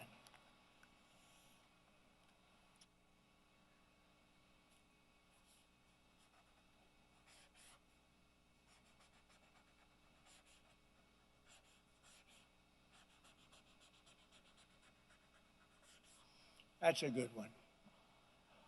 All right. Thank you very much. I think he deserves it, right? Okay.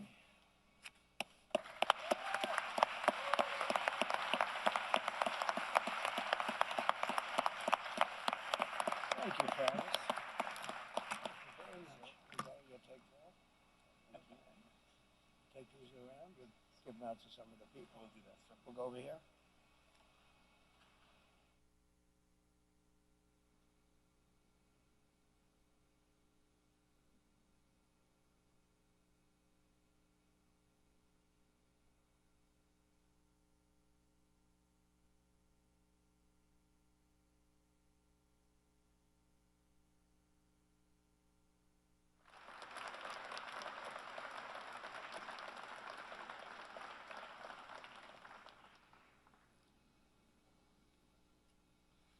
Ladies and gentlemen, the President will now present awards to the crew of Artemis II.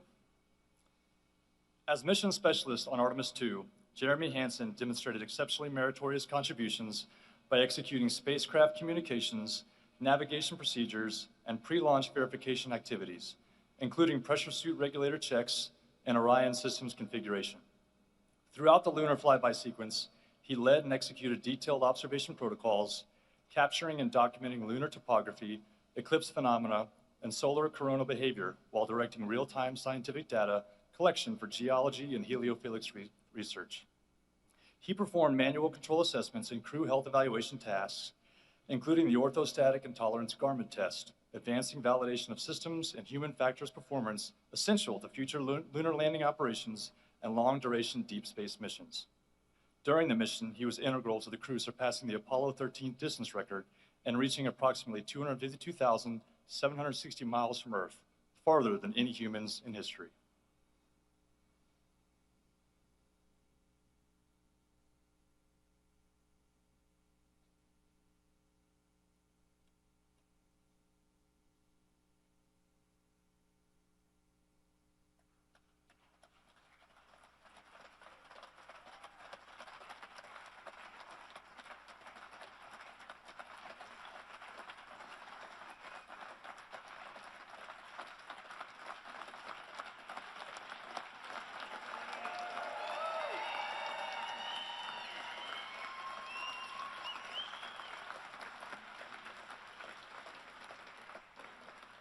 As mission specialist on Artemis II, Christina Cook demonstrated exceptionally meritorious service by leading major science and observation tasks during the mission's 7-hour lunar flyby, capturing and documenting impact craters, lava flows, surface fractures, and eclipse phenomena that significantly expanded understanding of lunar geology and solar corona behavior. She configured and oversaw Orion's cabin for flyby operations, including sensor alignment and systems readiness, and executed target Earth-Moon imaging sequences conducted from Orion's optical windows and solar array cameras. Her execution of in-orbit procedures, including participation in the orthostatic and tolerance garment test, evaluating human physiological response during return to Earth's gravity, produced critical data that advanced crew health standards on future deep space missions. During the mission, she was integral to the crew surpassing the Apollo 13 distance record and reaching approximately 252,760 miles from Earth, farther than any humans in history.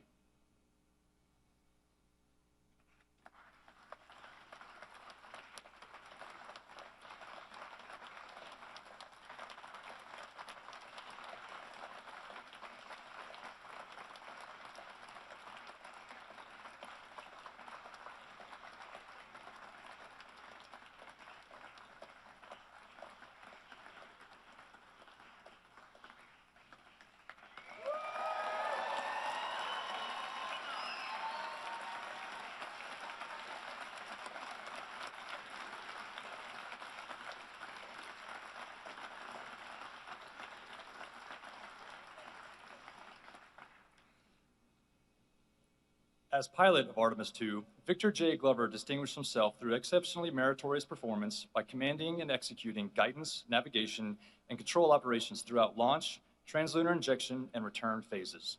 He led manual control evaluations during Orion's return trajectory operations, validating spacecraft control modes and confirming the spacecraft's piloting characteristics for future missions. He maintained precise control of spacecraft attitude during lunar observation periods, enabling the crew to capture essential scientific imagery and meet mission-critical documentation objectives. His professional skill was further demonstrated during trajectory correction maneuvers and during final atmospheric entry and splashdown, ensuring the mission's safe completion and advancing deep space operational readiness for upcoming Artemis expeditions.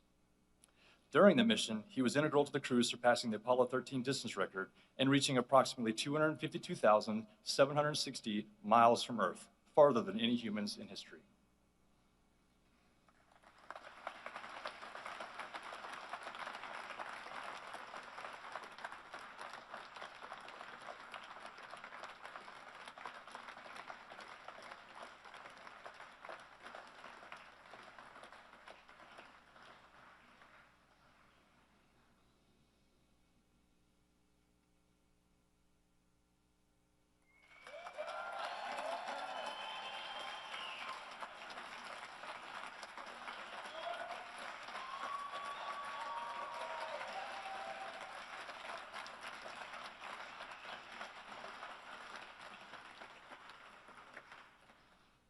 As commander of Artemis II, Reed Wiseman exhibited exceptionally meritorious leadership in executing the first crewed lunar mission in more than 50 years, commanding and leading the crew through critical pre-launch validations, including SLS RS-25 engine readiness and Orion spacecraft power-up and suit integrity checks.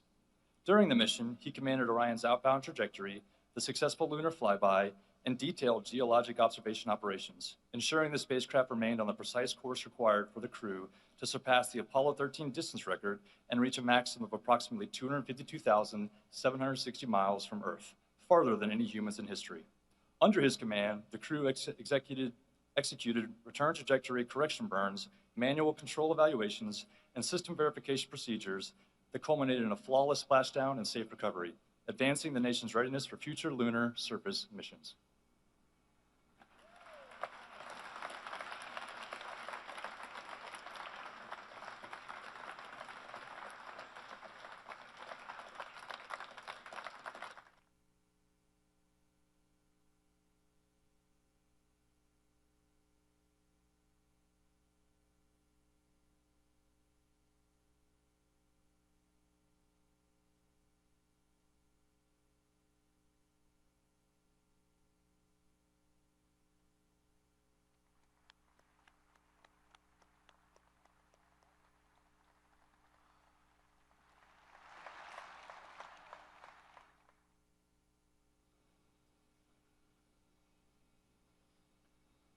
Victor, Christina, Jeremy, what an honor to do this with you three.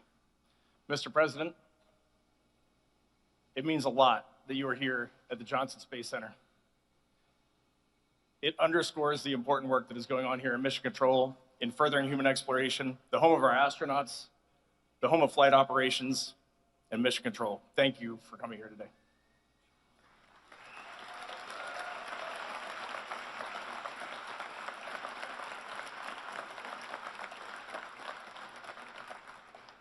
This is awesome. On April 1st, on the launch pad, when we were getting ready to ride this magnificent rocket, the crew said three things. Victor Glover said, "We're going for our families." Many of you are here today. Thank you so much for supporting us. Christina Cook said, "We're going for our teammates." Mr. President, when we were backstage and we heard you mentioning some of those names of those people who sent us on this mission and brought us back safely, that was warming our hearts. Thank you for honoring those people. And then Jeremy said, "We're going for all humanity." When we went around the far side of the moon, which has now been rounded up to 252,760 miles, we'll take it, keep rounding it up. We got to talk to you. You gave us a call. And the one thing that really sticks out to us is you said how proud you are and how proud our nation is of the job that we had just accomplished. And for us, that is what we set out to do. We wanted to inspire this nation and inspire the world, and for us, that showed us we were on the right track, so thank you for that call. We wear these 4 medals, and we are going to wear them with pride, but please know, it is not pride for ourselves that we feel, and I truly mean that. It is pride for the grit that our families had when we left this planet. It is pride for that team, this NASA team, that sent us on this mission, and it is pride for the international community that stood alongside us, got this vehicle ready, operated it, and cheered us on. So thank you for bestowing this honor on us. And in closing, how cool it is to be an astronaut here in Houston and to see our entire astronaut corps standing here supporting us. And behind me, you have the Artemis III crew, Randy, Luca, Frank, and Dr. Andre Douglas. And we are so excited to see where Artemis III goes and where the rest of this office goes, thanks to your vision and Administrator Isaacson's leadership. Thank you all.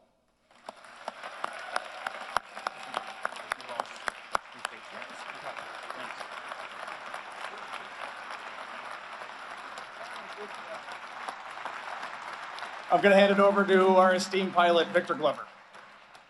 So, Mr. President, when we were in your office and you were so gracious to us, lavishing us with gifts and so much of your time, we had mentioned getting you one of these blue flight jackets. And so here we have your jacket today. And you'll notice the NASA, we affectionately call this the NASA meatball. But on the sleeve, you'll see the team that we are a part of in the astronaut office, and that is the Flight Operations Directorate. There's a lot of neat symbology on that patch, and I can explain it to you, or some of the team can later. Underneath that, you have the Artemis II mission patch, which we told you a little bit about, and then you've got 45 and 47 patches, which represent that vision that Reed was talking about earlier. And so we are people of our word, and it is great to be able to give this to you in front of everyone. Thank you, sir. Thank you.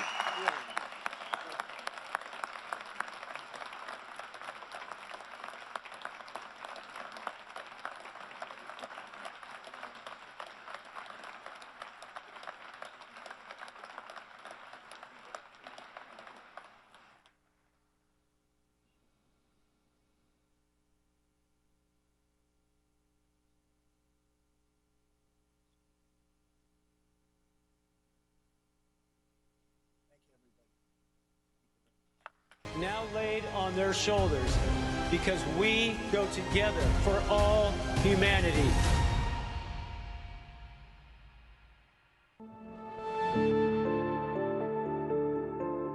NASA has a rich history of test flights, and we do it for a reason.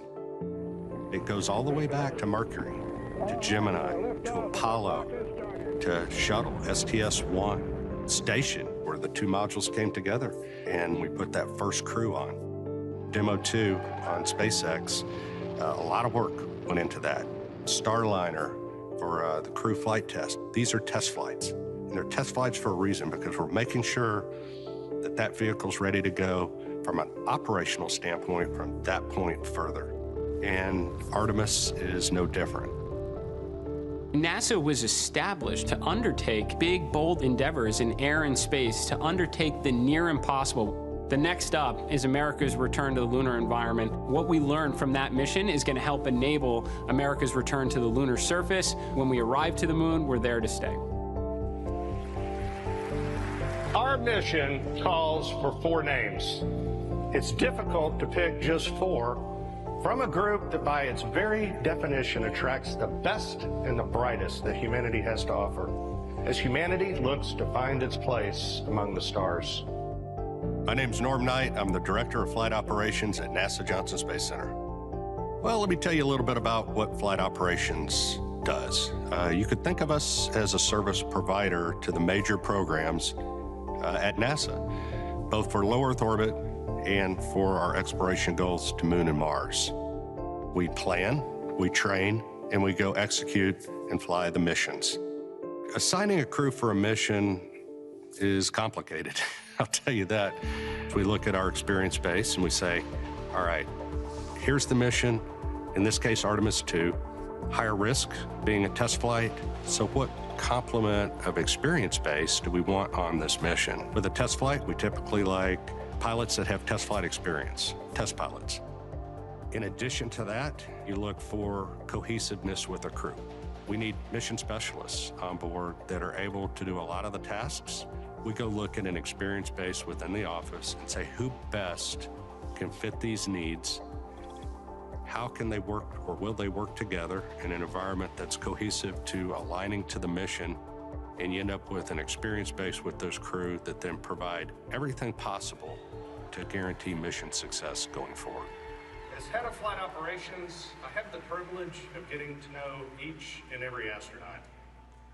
The best part of my job is that I'm surrounded by people who inspire, who give hope to those that might follow in their footsteps. I want to thank you all for sharing in this moment today, and thanks to our crew, Reed, Victor, Christina, and Jeremy, as they get ready to embark on this journey. It has been an amazing journey the last 2.5 years. We have just built a tremendous amount of trust between the 4 of us. This crew cohesion, we're at the point now where we are ready to go fly. For us, Artemis II is about much more than just going back to the moon. It is about the pursuit of excellence. If you want to go fast, go alone. If you want to go far, go together. And we are going together, and our mission success is built on handing off a starting point to Artemis III that sets our country and our partners up to go back to the surface of the moon. Sending machinery around the moon, beautiful machines, is a challenge. Adding humans takes it a giant leap forward. And there is a lot of work that goes into integrating people into the system. This is a very serious endeavor. This is absolutely a test flight. The last time we launched was more than 3 years ago. It did not have crew on it. It was not a completely like-for-like spacecraft on top of the SLS architecture. We basically invented all of the training for the Orion spacecraft and the rockets and put it all together, and now we're in the middle of giving all of that information to the crew to prepare them for the launch. For me, the heart of Artemis II are the individuals, the people that are on board that Orion capsule. They are going to represent us as humanity going out into space on this incredible journey. And to me, that's the real piece there, is the human element. I'm Reed Wiseman, a NASA astronaut and commander of the Artemis II crew. I guess if I'm going to answer who I am, first and foremost, I'm a dad. I was a pilot in the Navy. At this time, we encourage all guests here inside of the Space Vehicle Mock-Up Facility at NASA's Johnson Space Center to remain seated and have to stay within the confines of the building, as the President of the United States will soon speak with the crew of Expedition 75 aboard the International Space Station. And again, at this time, we encourage all of you to remain seated or in Building 9 and cannot depart, as the President will soon speak with the crew of Expedition 75 aboard the International Space Station. Over his career, Wiseman has spent over 165 days in space. In the office, he was the chief astronaut, which is a very tough job. More on the personal side, he's just a great guy. I grew up in a small town north of Baltimore, Maryland, known as Cockeysville or Hunt Valley. The first time I remember being interested in space, I was in elementary school.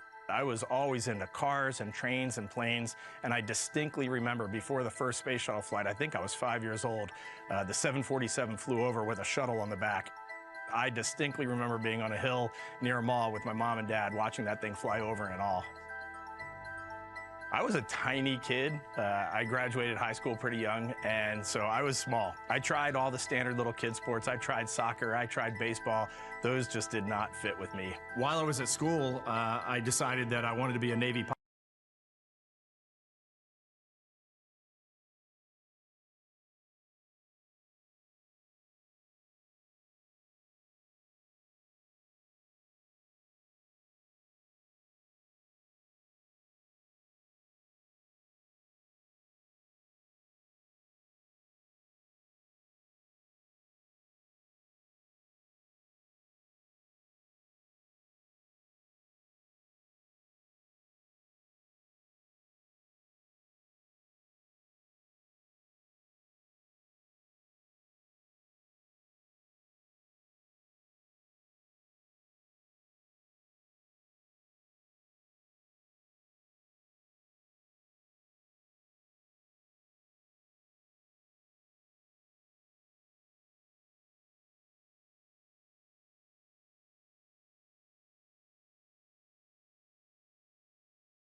For situational awareness, the International Space Station is orbiting 260 miles above the Earth, flying from northwest to southeast in an orbit inclined 51.6 degrees to either side of the equator over the eastern Pacific Ocean.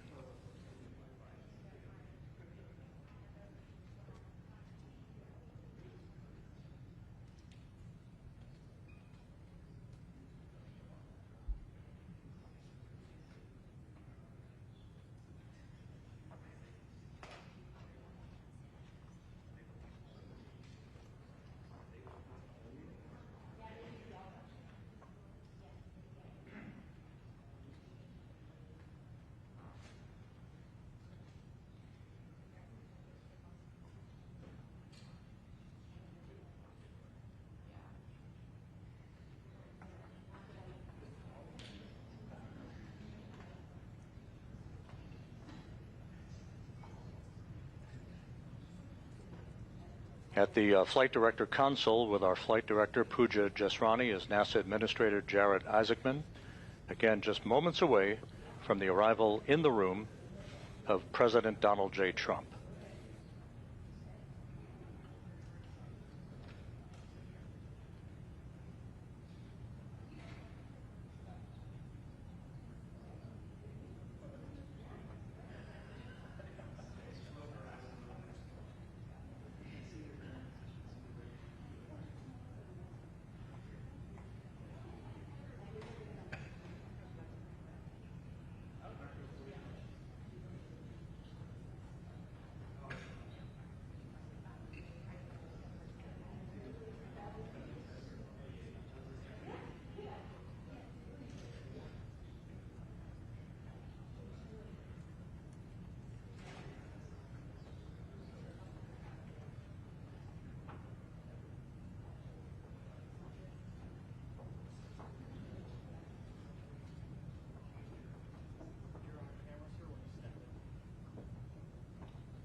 Opened an academy, and that's going to be the equivalent of the best. It'll be at that same level when you talk West Point, Air Force, Coast Guard, Navy, Annapolis. It's going to be at that level. That's what we'll make sure. I said if I'm going to do it, it has to be at that level. Because I did Space Force, so there's a little feeling there. And we're going to do a real job. We're going to pick a site pretty soon, right? We have great sites. Everybody wants it. Every state is fighting for it. I suspect a lot of members of Congress are going to be giving you a call, Mr. President. Oh, they've been calling. They've been calling. Good. Well, I just want to thank everybody. This was fantastic today. I had no idea, and I understand this is the first president that's come in and greeted you geniuses, and at a point like this. But I just want to thank you. You do a fantastic job. I'm very proud of Jared, the job he's done. It's been incredible. He was recommended by everybody. Everybody wanted him. Republican, Democrat. He even had an independent they called for you. An independent. Hadn't spoken to him in a long time. But it's a great honor, and what you do is incredible. And you're going to have a lot of interesting things happening. And I was saying today, I think it was very important that I said it, because we're talking about space, but you're also playing a very big part in the military, both defense and offense. And so what you're doing is, a lot of people don't realize that, but what you're doing is very important, and we appreciate it very much. And thank you very much. Thank you. Thank you very much.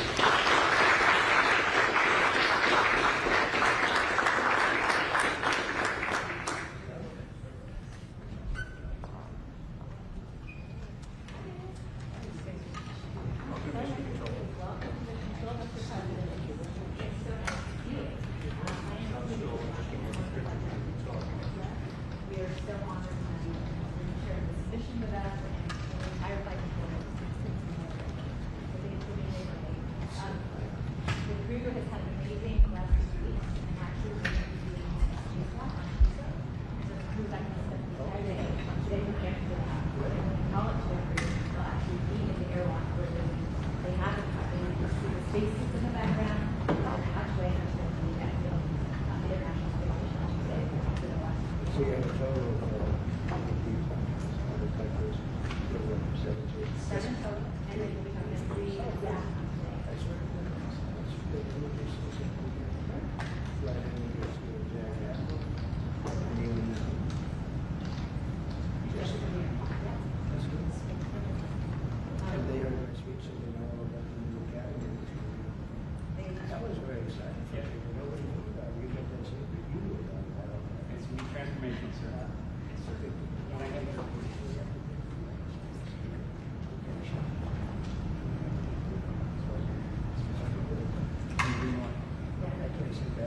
station, so they were listening. They were working to cut our EPA as well. They're excited to talk to you whenever you're ready. And Mr. President, if I can, we have two of the crew members, family members that are here. If we could have maybe Duke and Anna come on over. Duke is Jessica's husband, and Anna, I went to space with her. And her husband's up there. You can stand with me if you'd like. I'll do it. You'll stand with me. Yes, Mr. President. You're coaching a little bit. That's good. That's very nice. Thank you very much. I'll show what I do back here. We're going to get all done. Go ahead. Mr. President, I'm sure you're feeling this. Oh, okay. I'll do that. I'll go here.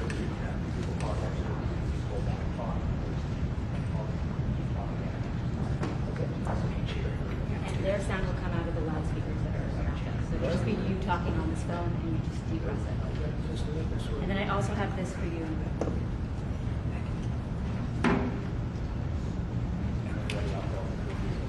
Yeah, so he'll kick it off for you. Go ahead. Go ahead, Matt. Station, this is Houston. Are you ready for the event? Houston, this is Station. We are ready for the event. Well, this is a great honor.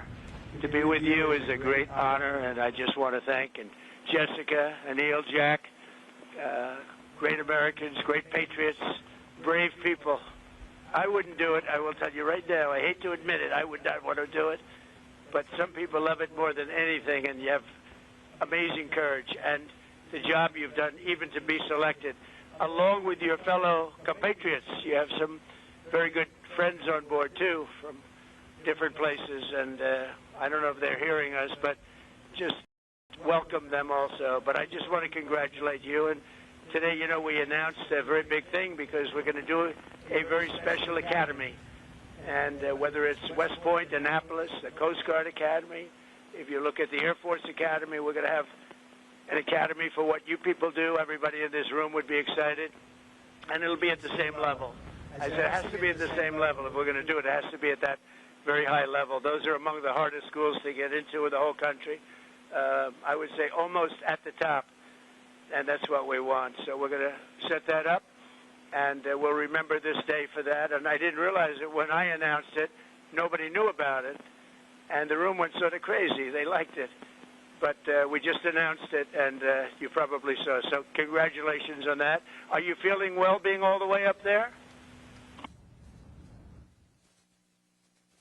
Well, first of all, that is very exciting news. We are thrilled to hear it. It's the first we've heard of it as well, and we want to welcome you on board the International Space Station. We and all of our colleagues are very thrilled to have you up here today. We're all doing very well. We've been in the middle of several spacewalks, and we're getting ready for another one next week. That's very exciting, and I have a couple of people here that are very special to two people at least. And you want to say hello? Come on over. Hi, it's Anna. Great to see you guys up there. We love you guys. You're doing a great job. Hi, babe. Have a good time up there. We'll see you soon. It's not bad, right? How could I let them stand here and, you know, they want to say hello and you want to say hello. Who needs Trump? We want to say hello to them, right? It's an honor. This was a big day, and it's a big day actually for our country. And you have some tremendous plans. We have some tremendous plans ahead, and it's going to be something very special.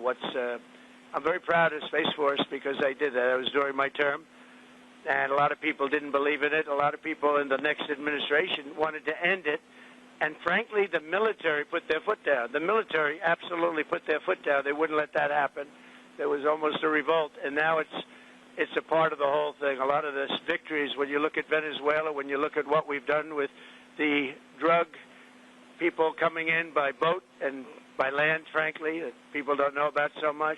We get all that information from space and from what the people hear and what some others are doing. So it's incredible. Incredible how important it is, such a big deal. And it will get, with the high technology, it will get more and more with years. It'll get more and more important. So congratulations. You're really pioneers in a true sense. They're really pioneers, and Jared certainly is a pioneer. And when I came originally, I went to Florida and looked at the Kennedy Space Center, and it was closed. It was just closed. And the runway was grass strewn. It had grass throwing through the cracks, a lot of cracks and a lot of grass growing through. And now when you look at it, it's like a different world. We're back. But it was sad to watch that. It was very, very sad. Sad time for our country, actually. And I just congratulate everybody, and be careful, be safe, and we love you all. Thank you very much. Thank you. Thank you, sir. And I would like to say, as a colonel in the Space Force, that I am very proud to serve in the largest domain imaginable. And last week, I got the great honor of doing a spacewalk and got to look at the space station from the robotic arm and saw the incredible ingenuity that we are capable of. And I'm just so proud and excited that we are going to pave the way to our next journey to the moon, moon base, and Mars. And thank you for propelling us in that direction. We are watching your plans right now come to fruition and grateful for your leadership during this time period. Thank you for coming today. Thank you very much. Thank you very much. Would you like to say with that beautiful mustache? I want to get a mustache like that. Would you like to say something? Go ahead. Would you like to say? Absolutely, sir. I appreciate it. Yeah, the mustache is a lot of fun. You definitely have to have one in space. It's great in microgravity. It's in the great tradition of naval aviation. And if you're going to start an academy, you know, I graduated from the Naval Academy. I'm sure they're more than excited to support it and have it on board. And we're excited to be a part of the American space program. You're in MCC right now. Within 50, 100 feet of you are some of the finest minds that we have at NASA, and they're backed up by hundreds and thousands of more people at Johnson and Kennedy and all the centers around the country. America's leadership in the space program is incredible. We're excited about it. We're excited about going to the future, and our big team down at NASA is ready to execute and get Americans back on the surface of the moon. Thank you very much, and we'll all see you when you get back, right? We're going to see them when they get back good and safe, and God bless you all. Thank you very much. Thank you. We will continue doing our best to inspire all of the bright minds in the next generation as well. We are so excited about the energy that we feel and the energy that has been kicked off by the Artemis II crew. Thank you for honoring them today as well. We had the pleasure of speaking to them while we were up here on the International Space Station crew to crew, and it made us all incredibly connected and incredibly proud for what we have accomplished as a country and as an international program. Great job. Very proud. We're going to see you when you get back. In fact, if you want, Oval Office time, right? It's going to be another Oval Office time. We have good luck with the Oval Office, right, Jared? So we'll see you in the Oval Office, okay? Thank you very much. Be safe. God bless you. Thank you so much for your visit. We hope you have a wonderful stay in Houston. Thank you. President, more surprise for you for today. This plaque we prepared is the cornerstone. This first astronauts who returned to the moon will carry this cornerstone and place it on the surface of the moon. If you were hoping it was something for us. Absolutely.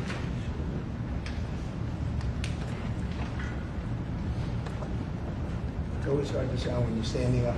I don't know if you it's again, okay. Yeah, let me sign. I have to give a good signature. I'll sign it.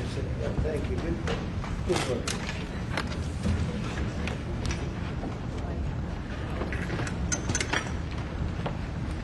The President is signing a commemorative plaque. Standing behind him, NASA Administrator Jared Isaacman, and on the left of your screen, Anna Menon, an astronaut candidate and the wife of Neil Menon. Isaacman and Menon flew together on the Polaris Dawn mission on a SpaceX Dragon spacecraft 2 years ago. If you don't mind, just for those that haven't had a chance to see this yet, if I could show the plaque the President signed. This will be the America Has Returned. Under the leadership of President Donald J. Trump, and with the hopes and dreams of all mankind, here marks the beginnings of humanity's first outpost on another world. Signed, President Donald Trump, President of the United States of America. Thank you, Mr. President.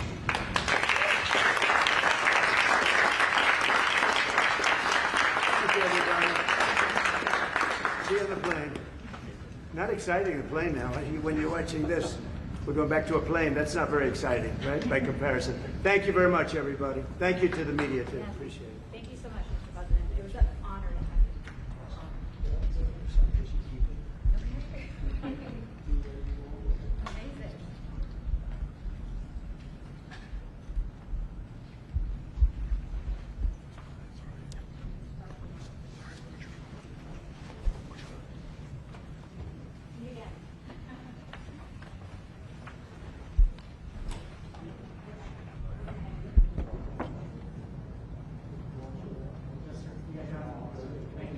Thanks for being part of this history.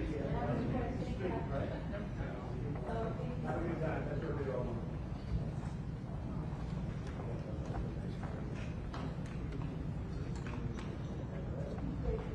Thank you very much. Thank you, everybody.